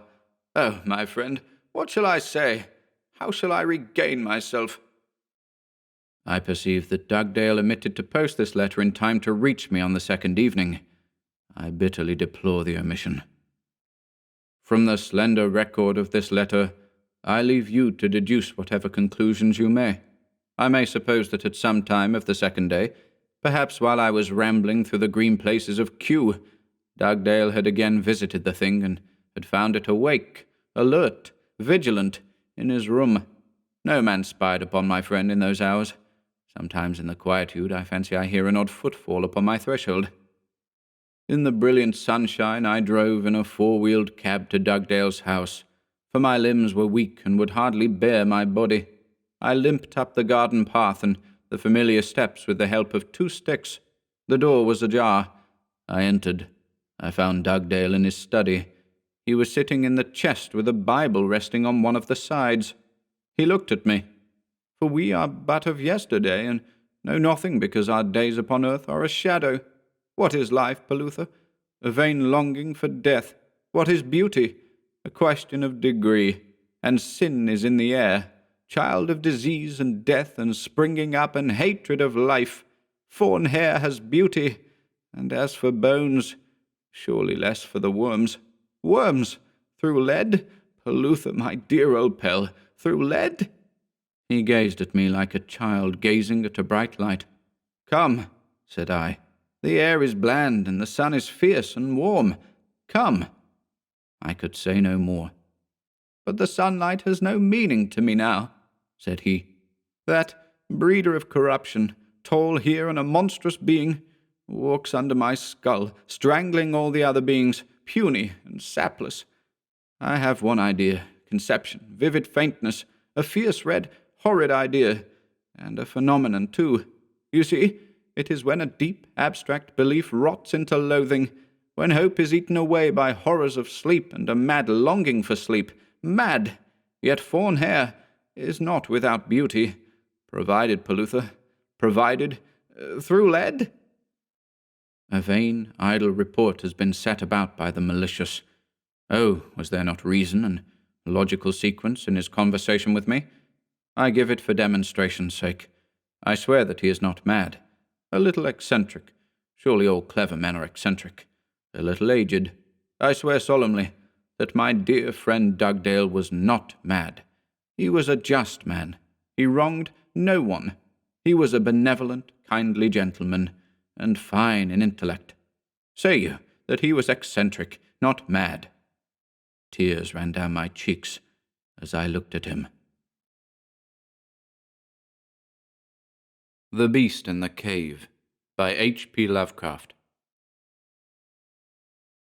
The horrible conclusion which had been gradually obtruding itself upon my confused and reluctant mind was now an awful certainty. I was lost, completely, hopelessly lost in the vast and labyrinthine recesses of the mammoth cave. Turn as I might, in no direction could my straining vision seize on any object capable of serving as a guidepost to set me on the outward path. That never more should I behold the blessed light of day, or scan the pleasant hills and dales of the beautiful world outside, my reason could no longer entertain the slightest unbelief. Hope had departed. Yet, indoctrinated as I was by a life of philosophical study, I derived no small measure of satisfaction from my unimpassioned demeanour, for although I had frequently read of the wild frenzies into which were thrown the victims of similar situations, I experienced none of these, but stood quiet as soon as I clearly realized the loss of my bearings. Nor did the thought that I had probably wandered beyond the utmost limits of an ordinary search cause me to abandon my composure even for a moment. If I must die, I reflected, then was this terrible yet majestic cavern as welcome a sepulchre as that which any churchyard might afford, a conception which carried with it more of tranquillity than of despair. Starving would prove my ultimate fate. Of this I was certain. Some, I knew, had gone mad under circumstances such as these, but I felt that this end would not be mine. My disaster was the result of no fault save my own, since, unbeknown to the guide, I had separated myself from the regular party of sightseers, and, wandering for over an hour in forbidden avenues of the cave, had found myself unable to retrace the devious windings which I had pursued since forsaking my companions. Already my torch had begun to expire. Soon I would be enveloped by the total and almost palpable blackness of the bowels of the earth. As I stood in the waning, unsteady light, I idly wondered over the exact circumstances of my coming end. I remembered the accounts which I had heard of the colony of consumptives who, taking their residence in this gigantic grotto to find health from the apparently salubrious air of the underground world with its steady, uniform temperature, pure air, and peaceful quiet, had found, instead, death in strange and ghastly form. I had seen the sad remains of their ill-made cottages as I passed them by with the party, and had wondered what unnatural influence a long sojourn in this immense and silent cavern would exert upon one as healthy and as vigorous as I. Now, I grimly told myself, my opportunity for settling this point had arrived, provided that want of food should not bring me too speedy a departure from this life. As the last fitful rays of my torch faded into obscurity, I resolved to leave no stone unturned, no possible means of escape neglected. So, summoning all the powers possessed by my lungs, I set up a series of loud shoutings, in the vain hope of attracting the attention of the guide by my clamour. Yet, as I called, I believed in my heart that my cries were to no purpose, and that my voice, magnified and reflected by the numberless ramparts of the black maze about me, fell upon no ears save my own. All at once, however, my attention was fixed with a start as I fancied that I heard the sound of soft approaching steps on the rocky floor of the cavern. Was my deliverance about to be accomplished so soon? Had then all my horrible apprehensions been for naught, and was the guide, having marked my unwarranted absence from the party, following my course and seeking me out in this limestone labyrinth? Whilst these joyful queries arose in my brain, I was on the point of renewing my cries, in order that my discovery might come the sooner, when in an instant my delight was turned to horror as I listened, for my ever-acute ear, now sharpened in even greater degree by the complete silence of the cave, bore to my benumbed understanding the unexpected and dreadful knowledge that these footfalls were not like those of any mortal man. In the unearthly stillness of this subterranean region, the tread of the booted guide would have sounded like a series of sharp and incisive blows. These impacts were soft and stealthy, as of the padded paws of some feline. Besides, at times, when I listened carefully, I seemed to trace the falls of 4 instead of 2 feet. I was now convinced that I had by my cries aroused and attracted some wild beast, perhaps a mountain lion, which had accidentally strayed within the cave. Perhaps, I considered, the Almighty had chosen for me a swifter and more merciful death than that of hunger. Yet the instinct of self-preservation, never wholly dormant, was stirred in my breast, and though escape from the oncoming peril might but spare me for a sterner and more lingering end, I determined nevertheless to part with my life at as high a price as I could command. Strange as it may seem, my mind conceived of no intent on the part of the visitor save that of hostility. Accordingly, I became very quiet, in the hope that the unknown beast would, in the absence of a guiding sound, lose its direction, as had I, and thus pass me by. But this hope was not destined for realization, for the strange footfalls steadily advanced, the animal evidently having obtained my scent, which, in an atmosphere so absolutely free from all distracting influences as is that of the cave, could doubtless be followed at great distance. Seeing, therefore, that I must be armed for defense against an uncanny and unseen attack in the dark, I grouped about me the largest of the fragments of rock which were strewn upon all parts of the floor of the cavern in the vicinity, and, grasping one in each hand for immediate use, awaited with resignation the inevitable result. Meanwhile, the hideous pattering of the paws drew near. Certainly, the conduct of the creature was exceedingly strange. Most of the time, the tread seemed to be that of a quadruped, walking with a singular lack of unison betwixt hind and forefeet, Yet, at brief and infrequent intervals, I fancied that but 2 feet were engaged in the process of locomotion. I wondered what species of animal was to confront me. It must, I thought, be some unfortunate beast who had paid for its curiosity to investigate one of the entrances of the fearful grotto with a lifelong confinement in its interminable recesses. It doubtless obtained as food the eyeless fish, bats, and rats of the cave, as well as some of the ordinary fish that are wafted in at every freshet of Green River, which communicates in some occult manner with the waters of the cave. I occupied my terrible vigil with grotesque conjectures of what alterations cave life might have wrought in the physical structure of the beast, remembering the awful appearances ascribed by local tradition to the consumptives who had died after longer residence in the cavern. Then I remembered with a start that, even should I succeed in killing my antagonist, I should never behold its form, as my torch had long since been extinct, and I was entirely unprovided with matches. The tension on my brain now became frightful. My disordered fancy conjured up hideous and fearsome shapes from the sinister darkness that surrounded me, and that actually seemed to press upon my body. Nearer, nearer the dreadful footfalls approached. It seemed that I must give vent to a piercing scream, yet had I been sufficiently irresolute to attempt such a thing, my voice could scarce have responded. I was petrified, rooted to the spot. I doubted if my right arm would allow me to hurl its missile at the oncoming thing when the crucial moment should arrive. Now the steady pat, pat of the steps was close at hand, now very close. I could hear the labored breathing of the animal, and terror-struck as I was, I realized that it must have come from a considerable distance, and was correspondingly fatigued. Suddenly the spell broke. My right hand, guided by my ever-trustworthy sense of hearing, threw with full force the sharp-angled bit of limestone which it contained, toward that point in the darkness from which emanated the breathing and pattering. And, wonderful to relate, it nearly reached its goal, for I heard the thing jump, landing at a distance away, where it seemed to pause.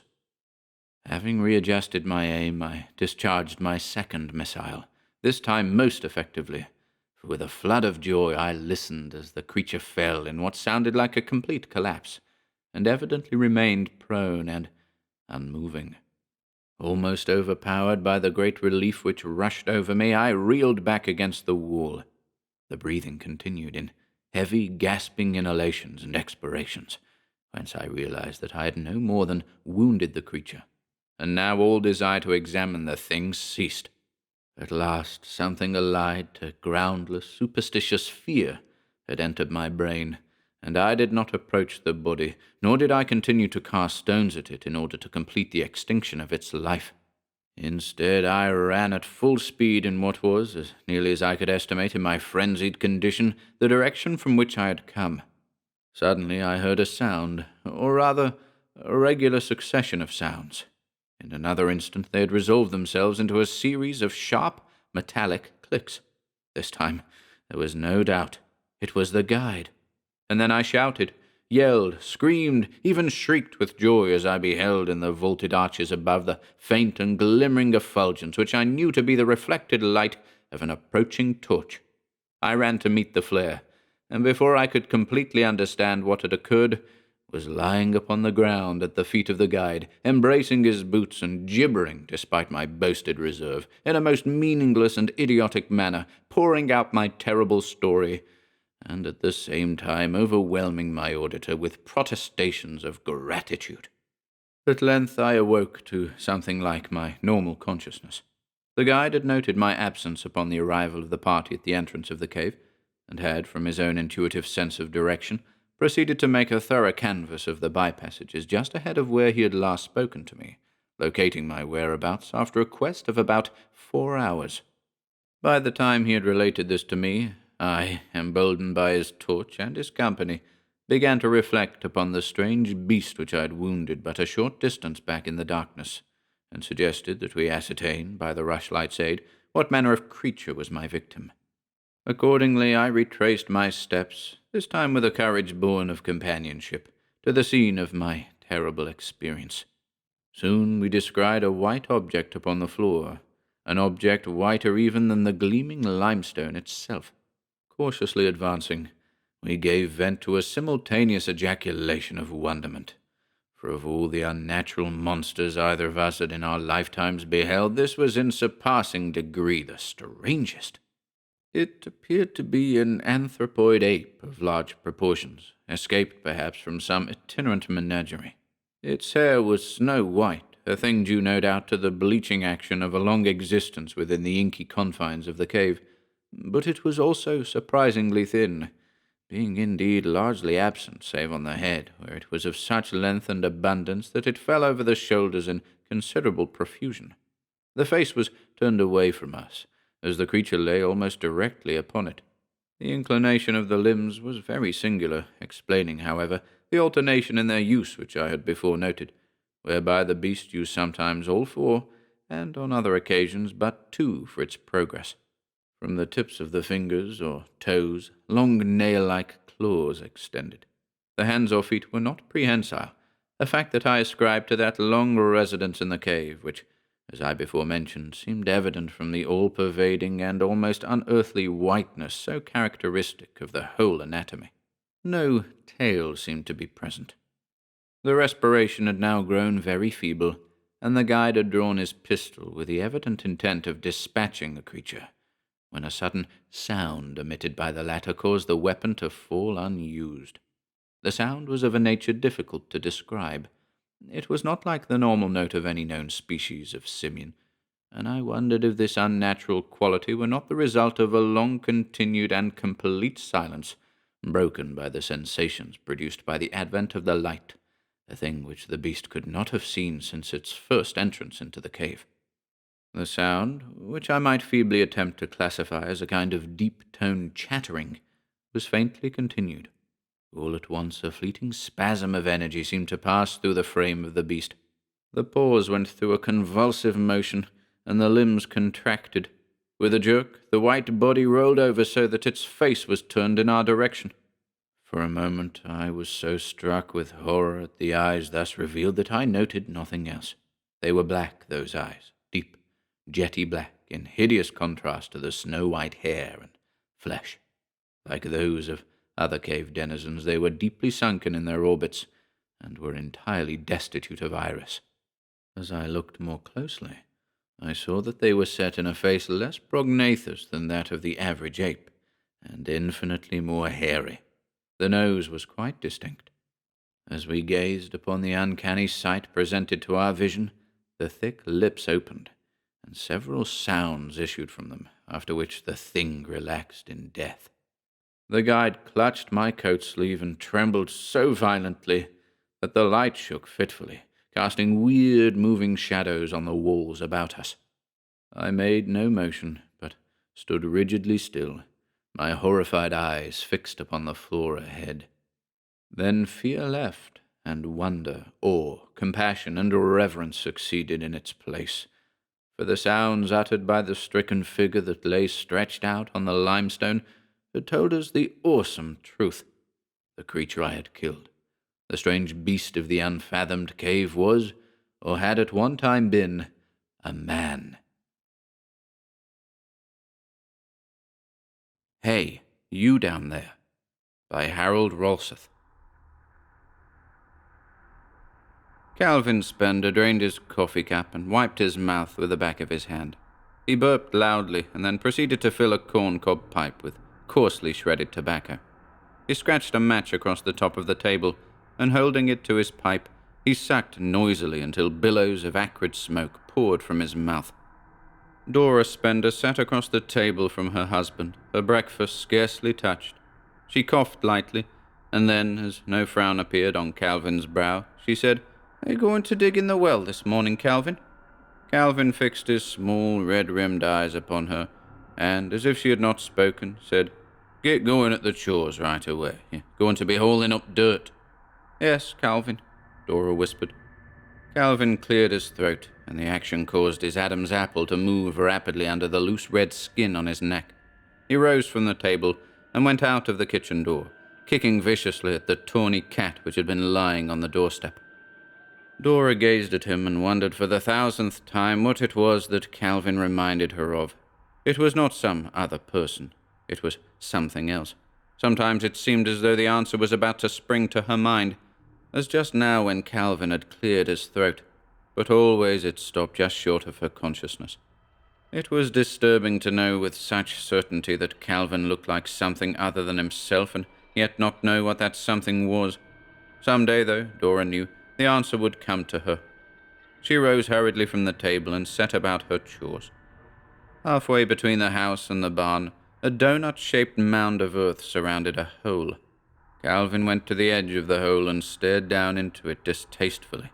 Only necessity could have forced him to tackle this task, but it was either this digging or the hauling of barrels and barrels of water each day from Nordfisher's farm 1/2 mile down the road. Calvin's herd of scrab cattle was small, but the amount of water it drank was astonishing. For 2 weeks now, ever since his well had gone dry, Calvin had been hauling water, and the disagreeable chore was becoming more unpleasant because of neighbor Nord's hints that some kind of payment for the water would only be fair. Several feet back from the edge of the hole, Calvin had driven a heavy iron stake into the ground, and to this was attached a crude rope ladder. The rope ladder had become necessary when the hole had reached a depth well beyond the length of any wooden ladder Calvin owned. Calvin hoped desperately that he would not have to go much further. He estimated that he was now down 50 or 60 feet, a common depth for many wells in the area.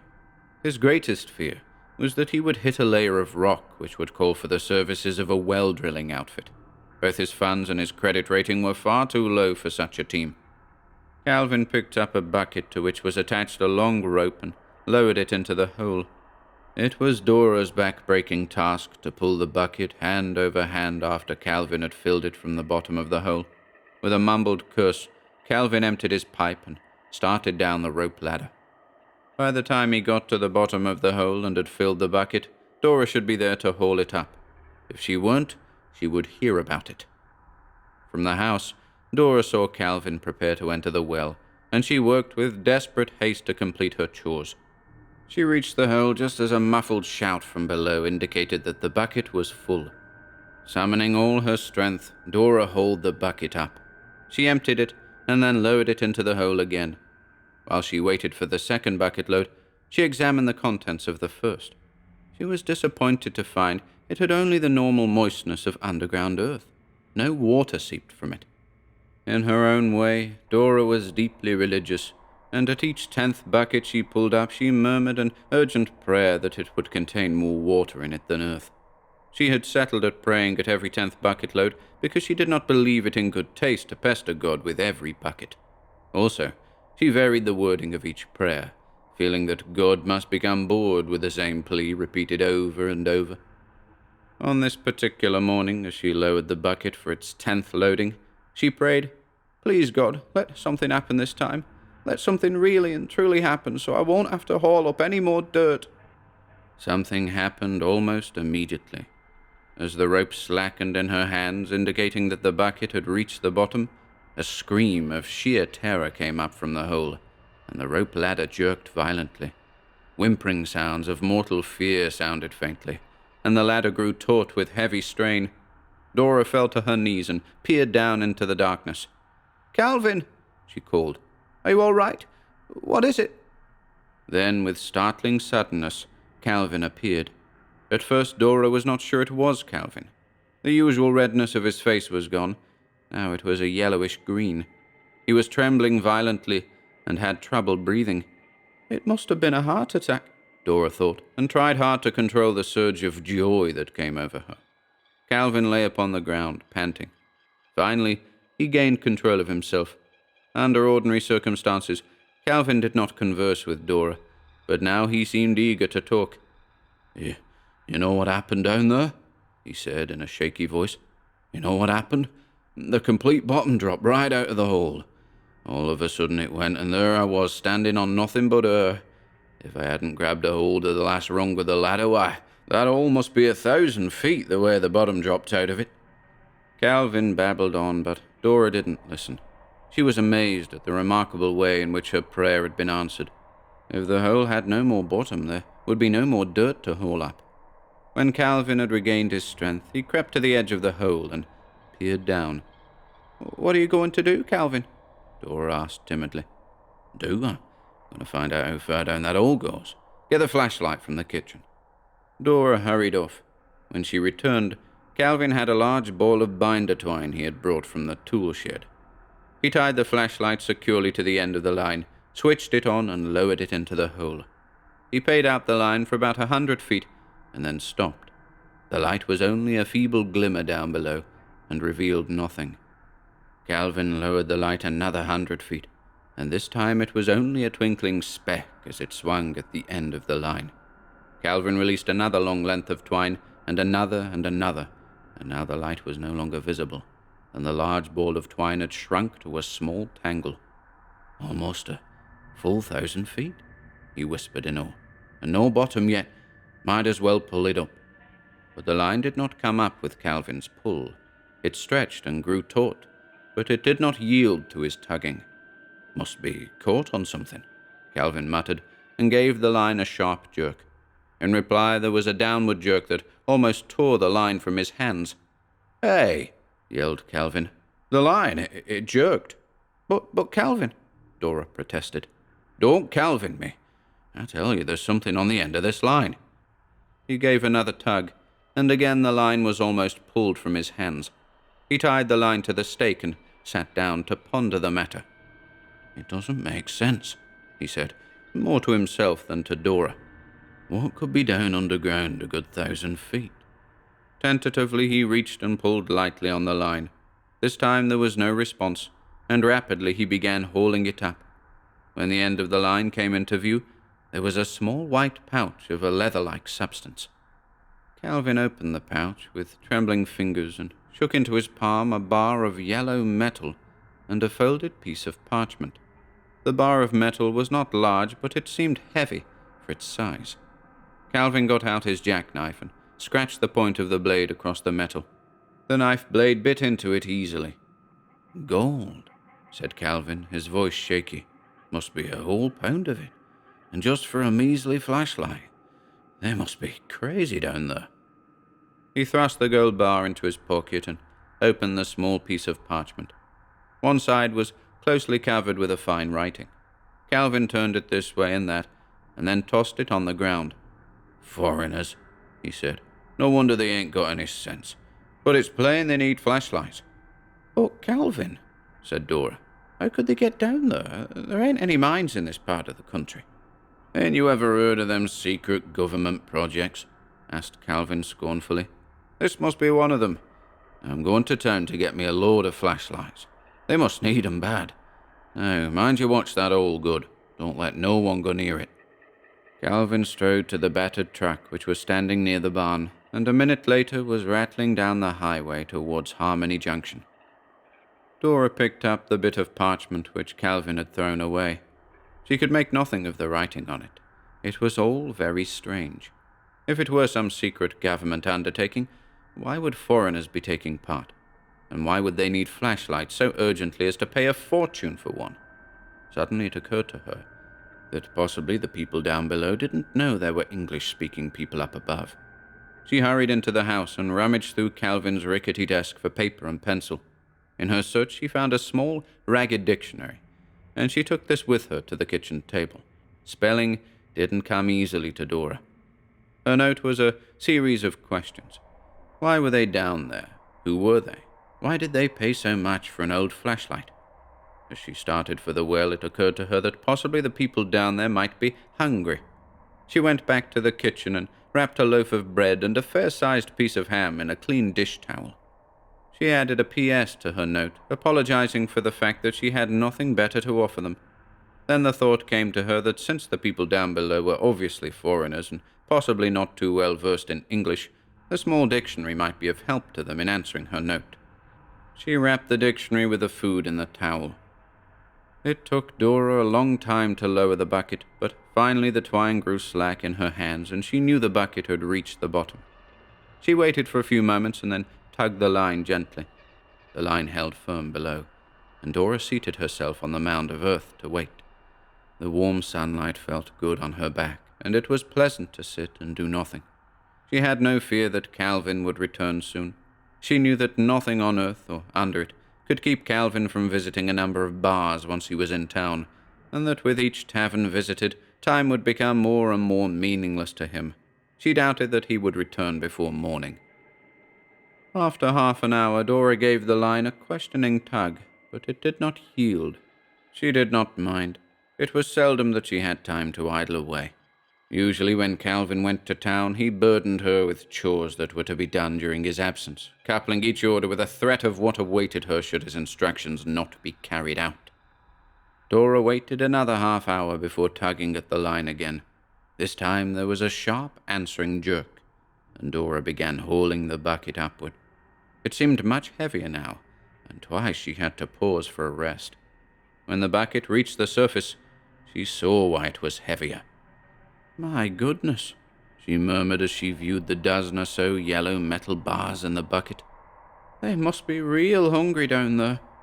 A sheet of the strange parchment was also in the bucket, and Dora picked it out, expecting to see the strange writing of the first note. "Well, I declare," she said when she saw that the note was in English. It was in the same print as the dictionary, and each letter had been made with meticulous care. She read the note slowly, shaping each word with her lips as she read. "Your language is barbaric, but the crude code book you sent down made it easy for our scholars to decipher it. We, too, wonder about you. How have you overcome the problem of living in the deadly light? Our legends tell of a race dwelling on the surface, but intelligent reasoning has made us ridicule these old tales until now. We would still doubt that you are surface dwellers, except for the fact that our instruments show without question that the opening above us leads to the deadly light. The clumsy death ray which you sent us indicates that your scientific development is very low. Other than as an object from another race, it has no value to us. We sent gold as a courtesy payment only. The food you call bread is not acceptable to our digestive systems, but the ham is beyond price. It is obviously the flesh of some creature, and we will exchange a double weight of gold for all that you can send us. Send more immediately. Also, send a concise history of your race and arrange for your best scientists, such as they are, to communicate with us. Glar, the Master." Dora took the gold bars to her petunia bed beside the house and buried them in the loose black soil. She paid no heed to the sound of a car coming down the highway at high speed until it passed the house, and a wild squawking sounded above the roar of the motor. She hurried around to the front of the house, knowing already what had happened. She stared in dismay at the 4 chickens which lay dead in the road. She knew that Calvin would blame her and beat her into unconsciousness. Fear sharpened her wits. Perhaps if she could dispose of the bodies, Calvin would think foxes had got them. Hastily she gathered up the dead chickens and feathers which lay scattered about. When she was finished, there was no evidence of the disaster. She carried the chickens to the back of the house, wondering how she could best dispose of them. Suddenly, as she glanced towards the hole, the answer came to her. An hour later, the 4 chickens were dressed and neatly cut up. Ignoring the other instructions in the note, she sent the bulky parcel of chicken down into the hole. She sat down again to enjoy the luxury of doing nothing. When, an hour later, she picked up the line, there was an immediate response from below. The bucket was exceedingly heavy this time, and she was fearful that the line might break. She was dizzy with fatigue when she finally hauled the bucket over to the edge of the hole. This time there were several dozen bars of gold in it, and a brief note in the same precise lettering as before. "Our scientists are of the opinion that the flesh you sent down is that of a creature you call chicken. This is the supreme food. Never have we eaten anything so delicious. To show our appreciation, we are sending you a bonus payment. Your code book indicates that there is a larger creature similar to chicken called turkey. Send us turkey immediately. I repeat, send us turkey immediately. Glar, the Master." "Land sakes," gasped Dora. "They must have eaten that chicken raw. Nowhere in tarnation would I get a turkey." She buried the gold bars in another part of her petunia bed. Calvin returned about 10 o'clock the next morning. His eyes were bloodshot, and his face was a mottled red. The loose folds of skin on his neck hung lower than usual, and more than ever he reminded Dora of something that she couldn't quite put a name to. Calvin stepped down from the truck and Dora cringed, but he seemed too tired and preoccupied to bother with her. He surveyed the hole glumly, then got into the truck and backed it to the edge of the mound of earth. On the back of the truck was a winch with a large drum of steel cable. "Fix me something to eat," he ordered Dora. Dora hurried into the house and began preparing ham and eggs. Each moment she expected Calvin to come in and demand to know with a few blows what was holding up his meal. But Calvin seemed very busy in the vicinity of the hole. When Dora went out to call him to eat, she found he had done a surprising amount of work. He had attached an oil drum to the steel cable. This hung over a heavy steel rod which rested across the hole. Stakes driven into the ground on each side of the hole held the rod in place. "Your breakfast is ready, Calvin," said Dora. "Shut up," Calvin answered. The winch was driven by an electric motor, and Calvin ran a cable from the motor to an electric outlet on the yard light post. From the cab he took a number of boxes and placed them in the oil drum. "A whole 100 of them," he chuckled, more to himself than to Dora. 59 cents apiece. Peanuts. 1 bar of gold will buy thousands." Calvin threw the switch which controlled the winch, and with sickening force Dora realized the terrible thing that would soon happen. The creatures down below had no use or regard for flashlights. Down went the oil drum, the cable screeching shrilly as it passed over the rod above the hole. Calvin got an oil can from the truck and applied oil generously to the rod and cable. In a very short while, the cable went slack and Calvin stopped the winch. "I'll give them an hour to load up the gold," he said, and went to the kitchen for his delayed breakfast. Dora was almost numb with fear. What would happen when the flashlights came back up with an insulting note in English was too horrible to contemplate. Calvin would learn about the gold she had received and very likely kill her. Calvin ate his breakfast leisurely. Dora busied herself with household tasks, trying with all her might to cast out of her mind the terrible thing which was soon to happen. Finally, Calvin glanced at the wall clock, yawned widely, and tapped out his pipe. Ignoring Dora, he went out to the hole. In spite of her terrible fear, Dora could not resist following him. It was as if some power outside herself forced her to go. The winch was already reeling the cable when she got to the hole. It seemed only seconds before the oil drum was up. The grin on Calvin's face was broad as he reached out over the hole and dragged the drum to the edge. A look of utter disbelief replaced the grin as he looked into it. His Adam's apple seemed to vibrate under his red-skinned throat, and once again part of Dora's mind tried to recall what it was that Calvin reminded her of. Calvin was making flat, bawling sounds like a lost calf. He hauled the drum out of the hole and dumped its contents on the ground. The flashlights, many of them dented and with lenses broken, made a sizable pile. With a tremendous kick, Calvin sent flashlights flying in all directions. One, with a note attached, landed at Dora's feet. Either Calvin was so blinded by rage that he didn't see it, or he assumed it was written in the same unreadable script as the first note. "You down there!" he screamed into the hole. "You filthy swine, I'll fix you. I'll make you sorry you ever double-crossed me. I'll... He dashed for the house, and Dora hastily snatched up the note. "You are even more stupid than we thought. Your clumsy death rays are useless to us. We informed you of this. We want turkey. Send us turkey immediately. Glar, the master." She crumpled the note quickly as Calvin came from the house with his double-barreled shotgun. For a moment, Dora thought that he knew everything and was about to kill her. "Please, Calvin," she said. "Shut up," said Calvin. "You saw me work the winch. Can you do it?" "Why, yes, but what—" "Listen to me. I'm going down there to fix those dirty foreigners. You send me down and bring me up." He seized Dora by the shoulder.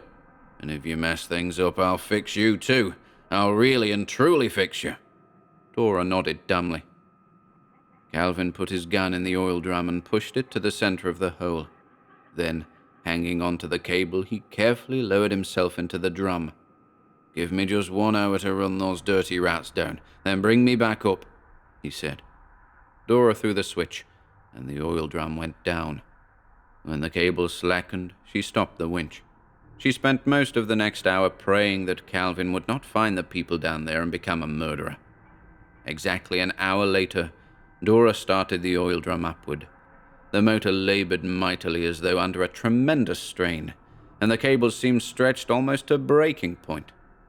Dora gasped when the oil drum came into view. Calvin was not in it. She shut off the motor and hastened to the drum, half expecting to find Calvin crouching down inside. But Calvin was not there. Instead, there were scores of gold bars, and on top of them a sheet of the familiar white parchment. "For land's sakes," Dora said, as she took in a full view of the drum's contents. She had no idea of the value of the treasure upon which she gazed. She only knew it must be immense. Carefully, she reached down and picked out the note, which she read in her slow, precise way. "Not even the exquisite flavor of the chicken compares to the incomparable goodness of the live turkey you sent down to us. We must confess that we thought turkey would be rather different from this, but this does not matter. So delicious was the turkey that we are again sending you a bonus payment. We beg you to send us more turkey immediately. Glah, the Master." Dora read the note a second time to make sure she understood it fully. "Well, I declare," she said in considerable wonder. "I do declare."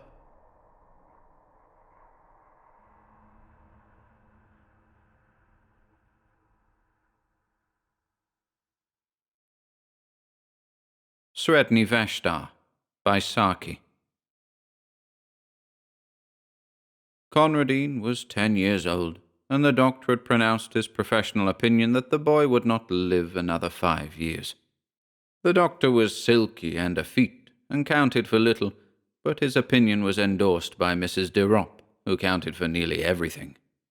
Mrs. de Ropp was Conradine's cousin and guardian, and in his eyes she represented those 3/5 of the world that are necessary and disagreeable and real.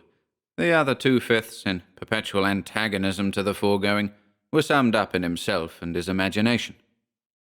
One of these days Conradine supposed he would succumb to the mastering pressure of wearisome necessary things, such as illnesses and coddling restrictions and drawn-out dullness. Without his imagination, which was rampant under the spur of loneliness, he would have succumbed long ago. Mrs. de Ropp would never, in her honestest moments, have confessed to herself that she disliked Conradine, though she might have been dimly aware that thwarting him for his good was a duty which she did not find particularly irksome. Conradine hated her with a desperate sincerity which he was perfectly able to mask. Such few pleasures as he could contrive for himself gained an added relish from the likelihood that they would be displeasing to his guardian, and from the realm of his imagination she was locked out, an unclean thing which should find no entrance. In the dull, cheerless garden, overlooked by so many windows that were ready to open with a message not to do this or that, or a reminder that medicines were due, he found little attraction. The few fruit trees that it contained were set jealously apart from his plucking, as though they were rare specimens of their kind blooming in an arid waste. It would probably have been difficult to find a market gardener who would have offered 10 shillings for their entire yearly produce. In a forgotten corner, however, almost hidden behind a dismal shrubbery, was a disused tool shed of respectable proportions, and within its walls Conradine found a haven, something that took on the varying aspects of a playroom and a cathedral. He had peopled it with a legion of familiar phantoms, evoked partly from fragments of history and partly from his own brain, but it also boasted 2 inmates of flesh and blood. In one corner lived a ragged-plumaged houdan hen, on which the boy lavished an affection that had scarcely another outlet. Further back in the gloom stood a large hutch divided into 2 compartments, one of which was fronted with close iron bars. This was the abode of a large polecat ferret, which a friendly butcher boy had once smuggled, cage and all, into its present quarters, in exchange for a long-secreted hoard of small silver. Conradine was dreadfully afraid of the lithe, sharp-fanged beast, but it was his most treasured possession. Its very presence in the tool-shed was a secret and fearful joy, to be kept scrupulously from the knowledge of the woman, as he privately dubbed his cousin. And one day, out of heaven knows what material, he spun the beast a wonderful name, and from that moment it grew into a god and a religion. The woman indulged in religion once a week at a church nearby, and took Conradine with her, but to him the church service was an alien rite in the house of Rimmon. Every Thursday, in the dim and musty silence of the tool-shed, he worshipped with mystic and elaborate ceremonial before the wooden hutch where dwelt Sredni Vashtar, the great ferret. Red flowers in their season and scarlet berries in the winter-time were offered at his shrine, for he was a god who laid some special stress on the fierce, impatient side of things, as opposed to the woman's religion, which, as far as Conradine could observe, went to great lengths in the contrary direction. And on great festivals, powdered nutmeg was strewn in front of his hutch, an important feature of the offering being that the nutmeg had to be stolen. These festivals were of irregular occurrence, and were chiefly appointed to celebrate some passing event. On one occasion, when Mrs. de Ropp suffered from acute toothache for 3 days, Conradine kept up the festival during the entire 3 days, and almost succeeded in persuading himself that Sredni Vashtar was personally responsible for the toothache. If the malady had lasted for another day, the supply of nutmeg would have given out. The Houdan hen was never drawn into the cult of Sredni Vashtar. Conradine had long ago settled that she was an Anabaptist. He did not pretend to have the remotest knowledge as to what an Anabaptist was, but he privately hoped that it was dashing and not very respectable. Mrs. de Ropp was the ground plan, on which he based and detested all respectability. After a while, Conradine's absorption in the tool-shed began to attract the notice of his guardian. "It is not good for him to be pottering down there in all weathers," she promptly decided, and at breakfast one morning she announced that the Houdan hen had been sold and taken away overnight. With her short-sighted eyes she peered at Conradine, waiting for an outbreak of rage and sorrow, which she was ready to rebuke with a flow of excellent precepts and reasoning. But Conradine said nothing. There was nothing to be said. Something perhaps in his white-set face gave her a momentary qualm. For at tea that afternoon there was toast on the table, a delicacy which she usually banned on the ground that it was bad for him, also because the making of it gave trouble, a deadly offence in the middle-class feminine eye. "I thought you liked toast," she exclaimed, with an injured air, observing that he did not touch it. "Sometimes," said Conradine. In the shed that evening there was an innovation in the worship of the hutch god. Conradine had been wont to chant his praises. Tonight he asked a boon. "Do one thing for me, Sredni Vashtar." The thing was not specified. As Sredni Vashtar was a god, he must be supposed to know. And choking back a sob as he looked at that other empty corner, Conradine went back to the world he so hated. And every night, in the welcome darkness of his bedroom, and every evening in the dusk of the tool-shed, Conradine's bitter litany went up. "Do one thing for me, Sredni Vashtar." Mrs. de Ropp noticed that the visits to the shed did not cease, and one day she made a further journey of inspection. "What are you keeping in that locked hutch?" she asked. "I believe it's guinea pigs. I'll have them all cleared away." Conradine shut his lips tight, but the woman ransacked his bedroom till she found the carefully hidden key, and forthwith marched down to the shed to complete her discovery. It was a cold afternoon, and Conradine had been bidden to keep to the house. From the furthest window of the dining room, the door of the shed could just be seen beyond the corner of the shrubbery, and there Conradine stationed himself.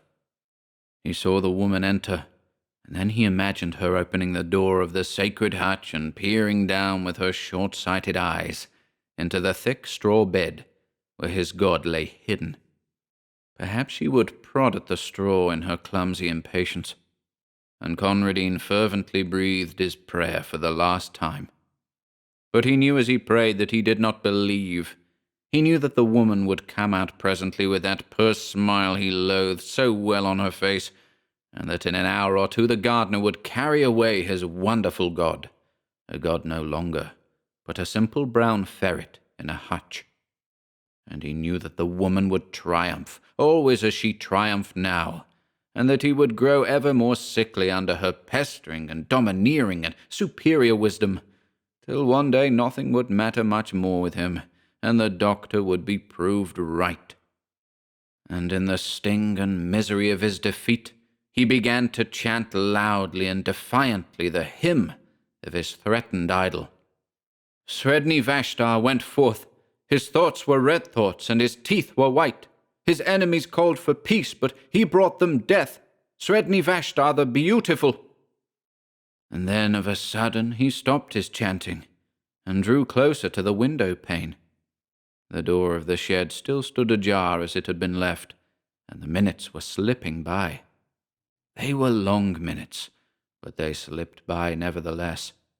He watched the starlings running and flying in little parties across the lawn.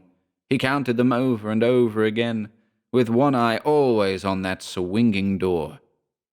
A sour-faced maid came in to lay the table for tea, and still Conradin stood and waited and watched. Hope had crept by inches into his heart, and now a look of triumph began to blaze in his eyes that had only known the wistful patience of defeat. Under his breath, with a furtive exultation, he began once again the paean of victory and devastation. And presently his eyes were rewarded. Out through that doorway came a long, low, yellow and brown beast, with eyes ablink at the waning daylight, and dark wet stains around the fur of jaws and throat. Conradin dropped on his knees. The great polecat ferret made its way down to a small brook at the foot of the garden, drank for a moment, then crossed a little plank bridge, and was lost to sight in the bushes. Such was the passing of Sredni Vashtar. "Tea is ready," said the sour-faced maid. "Where is the mistress?" "She went down to the shed some time ago," said Conradin. And while the maid went to summon her mistress to tea, Conradin fished a toasting fork out of the sideboard drawer and proceeded to toast himself a piece of bread. And during the toasting of it and the buttering of it with much butter and the slow enjoyment of eating it, Conradin listened to the noises and silences which fell in quick spasms beyond the dining-room door. The loud, foolish screaming of the maid, the answering chorus of wondering ejaculations from the kitchen region, the scattering footsteps and hurried embassies for outside help, and then, after a lull, the scared sobbings and the shuffling tread of those who bore a heavy burden into the house. "Oh, whoever will break it to the poor child? I couldn't for the life of me," exclaimed a shrill voice. And while they debated the matter among themselves, Conradin made himself another piece of toast.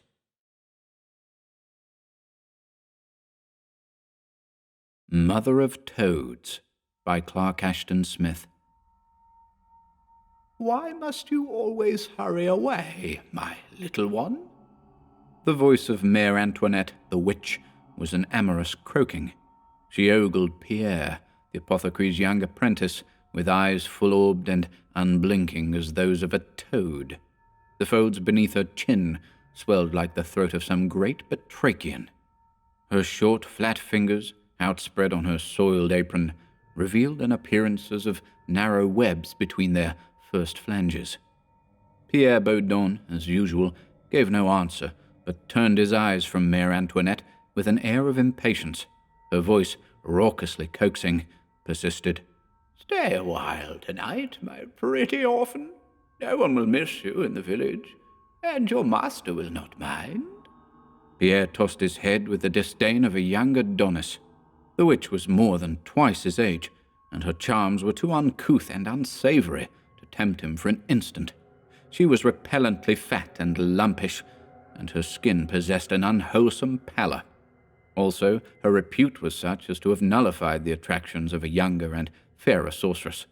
Her witchcraft had made her feared among the peasantry of that remote province, where belief in spells and philters was still common.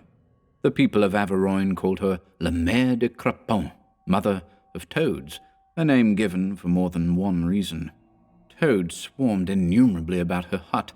They were said to be her familiars, and dark tales were told concerning their relationship to the sorceress and the duties they performed at her bidding. Such tales were all the more readily believed because of those batrachian features that had always been remarked in her aspect.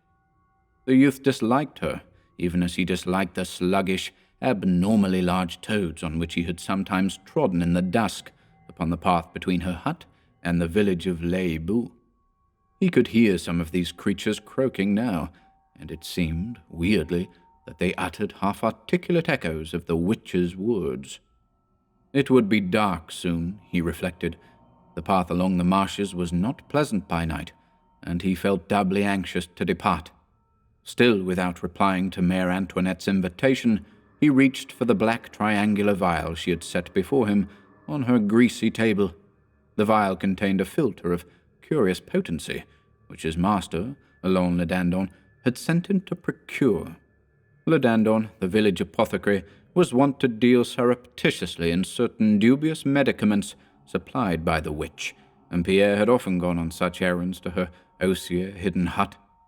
The old apothecary, whose humour was rough and ribald, had sometimes rallied Pierre concerning Mare Antoinette's preference for him. Remembering certain admonitory jibes, more witty than decent, the boy flushed angrily as he turned to go. "Stay," insisted Mare Antoinette. "the fog is cold on the marshes, and it thickens apace. I knew that you were coming, and I have mulled for you a goodly measure of the red wine of Zeme." She removed the lid from an earthen pitcher and poured its steaming contents into a large cup. The purplish-red wine creamed delectably, and an odor of hot, delicious spices filled the hut, overpowering the less agreeable odors from the simmering cauldron, the half-dried newts, vipers, batwings, and evil, nauseous herbs hanging on the walls, and the reek of the black candles of pitch and corpse tallow that burned always, by noon or night, in that murky interior. "I'll drink it," said Pierre, a little grudgingly. "That is, if it contains nothing of your own concoction." "'Tis naught but sound wine, 4 seasons old, with spices of Arabia," the sorceress croaked ingratiatingly. "'Twill warm your stomach, and—" She added something inaudible as Pierre accepted the cup. Before drinking, he inhaled the fumes of the beverage with some caution, but was reassured by its pleasant smell. Surely it was innocent of any drug, any philtre brewed by the witch, for, to his knowledge, her preparations were all evil-smelling. Still, as if warned by some premonition, he hesitated. Then he remembered that the sunset air was indeed chill, that mists had gathered furtively behind him as he came to Mare Antoinette's dwelling. The wine would fortify him for the dismal return walk to Les Bouts. He quaffed it quickly and set down the cup. "Truly, it is good wine," he declared. "But I must go now." Even as he spoke, he felt in his stomach and veins the spreading warmth of the alcohol, of the spices, of something more ardent than these. It seemed that his voice was unreal and strange, falling as if from a height above him. The warmth grew, mounting within him like a golden flame fed by magic oils. His blood, a seething torrent, poured tumultuously and more tumultuously through his members. There was a deep, soft thundering in his ears, a rosy dazzlement in his eyes. Somehow, the hut appeared to expand, to change luminously about him. He hardly recognized its squalid furnishings, its litter of baleful oddments, on which a torrid splendor was shed by the black candles, tipped with ruddy fire, that towered and swelled gigantically into the soft gloom. His blood burned, as with the throbbing flame of the candles. It came to him, for an instant, that all this was a questionable enchantment, a glamour wrought by the witch's wine. Fear was upon him, and he wished to flee. Then, close beside him, he saw Mare Antoinette. Briefly, he wondered why he had thought her old and gross and repulsive, for it seemed that he looked upon Lilith, the first witch. The lumpish limbs and body had grown voluptuous. The pale, thick-lipped mouth enticed him with a promise of ampler kisses than any other mouths could yield. He knew why the magic warmth mounted ever higher and hotter within him. "Do you like me now, my little one?" she questioned. Pierre awoke in the ashy dawn, when the tall black tapers had dwindled down and had melted limply in their sockets. Sick and confused, he sought vainly to remember where he was or what he had done. Then, turning a little, he saw beside him on the couch a thing that was like some impossible monster of ill dreams, a toad-like form, large as a fat woman.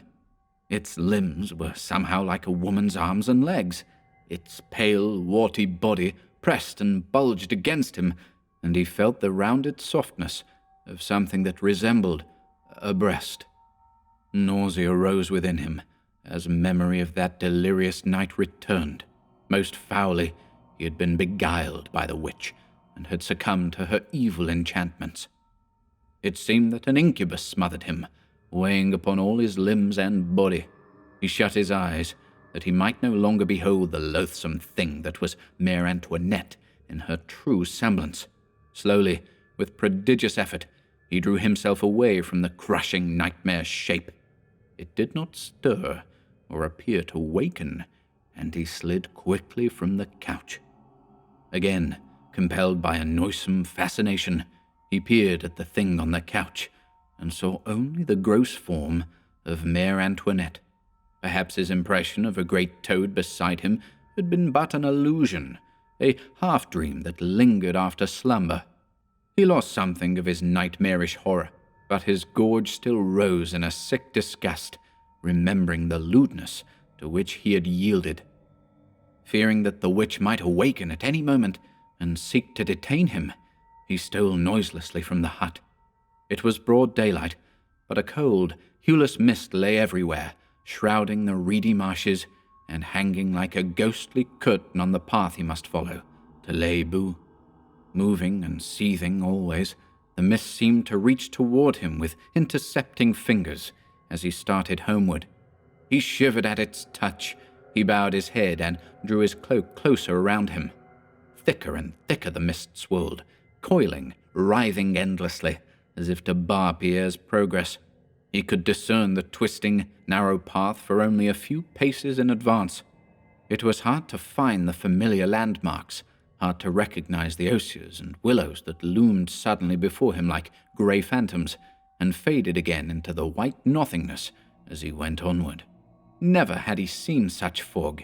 It was like the blinding, stifling fumes of 1,000 witch-stirred cauldrons. Though he was not altogether sure of his surroundings, Pierre thought that he had covered half the distance to the village. Then, all at once, he began to meet the toads. They were hidden by the mist till he came close upon them.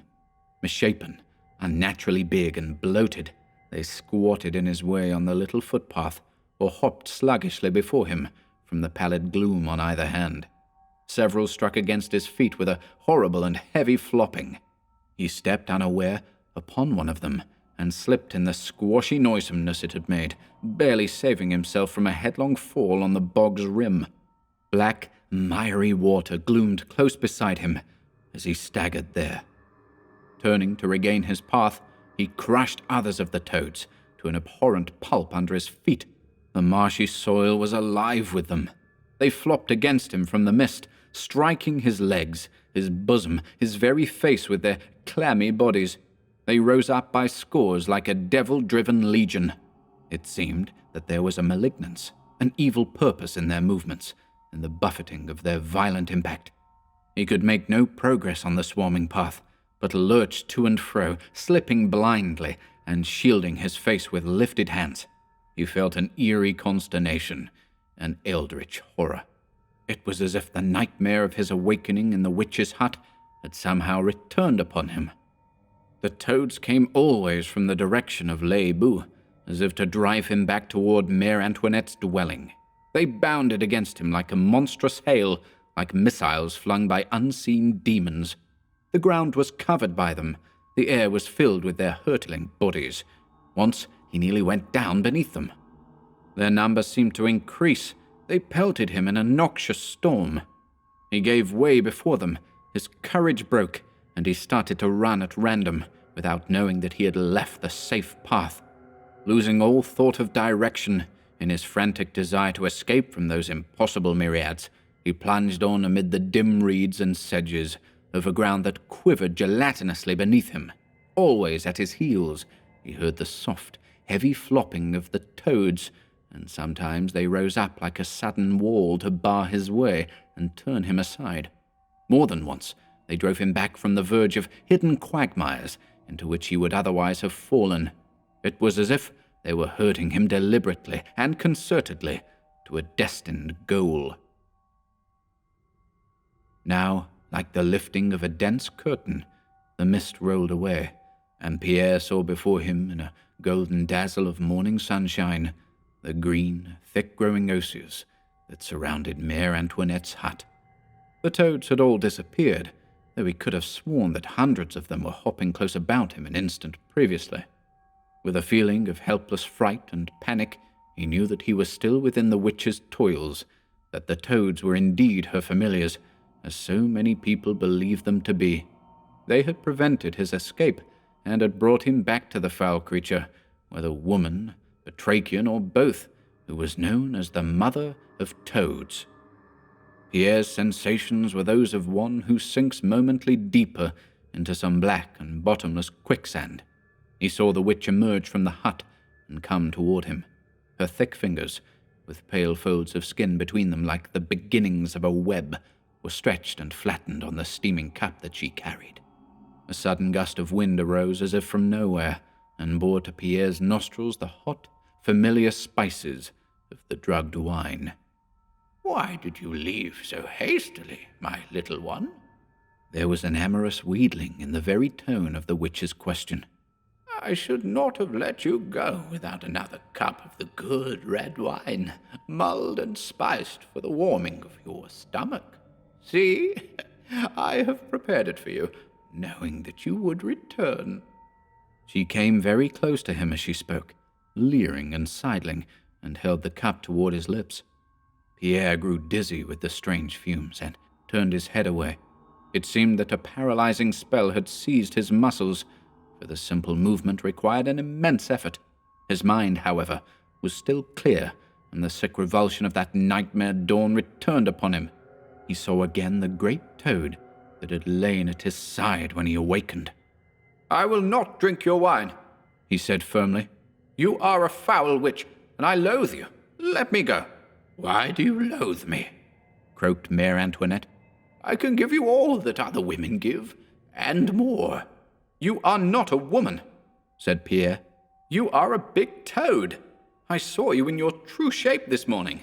I'd rather drown in the marsh waters than stay with you again." An indescribable change came upon the sorceress before Pierre had finished speaking. The leer slid from her thick and pallid features, leaving them blankly inhuman for an instant. Then her eyes bulged and goggled horribly, and her whole body appeared to swell, as if inflated with venom. "Go then," she spat with a guttural virulence. "But you will soon wish that you had stayed." The queer paralysis had lifted from Pierre's muscles. It was as if the injunction of the angry witch had served to revoke an insidious, half-woven spell. With no parting glance or word, Pierre turned from her and fled with long, hasty steps, almost running, on the path to Les Baux. He had gone little more than 100 paces when the fog began to return. It coiled shoreward in vast volumes from the marshes. It poured like smoke from the very ground at his feet.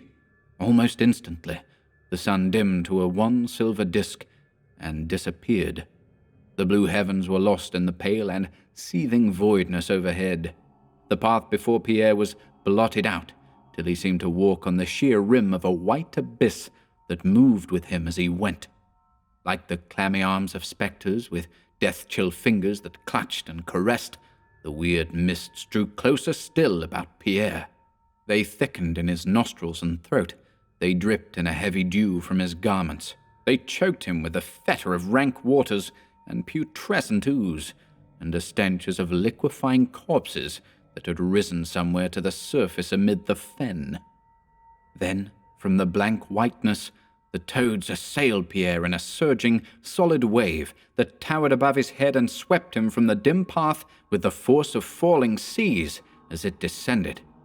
He went down, splashing and floundering, into water that swarmed with the numberless batrachians. Foul slime was in his mouth and nose as he struggled to regain his footing. The water, however, was only knee-deep, and the bottom, though slippery and oozy, supported him with little yielding when he stood erect. He discerned indistinctly through the mist the nearby margin from which he had fallen, but his steps were weirdly and horribly hampered by the toad-seething waters when he strove to reach it. Inch by inch, with a hopeless panic deepening upon him, he fought toward the solid shore. The toads leaped and tumbled about him with a dizzying, eddy-like motion. They swirled like a viscid undertow around his feet and shins.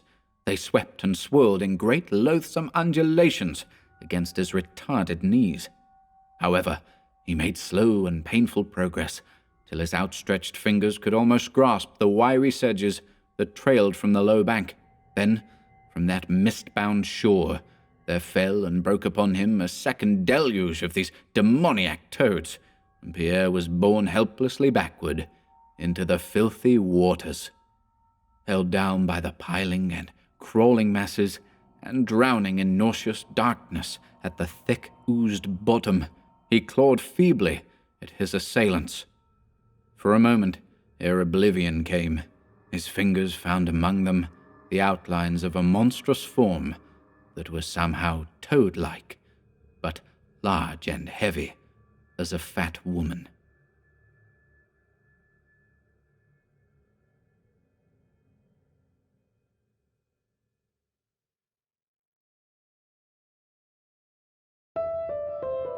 Thank you for listening today.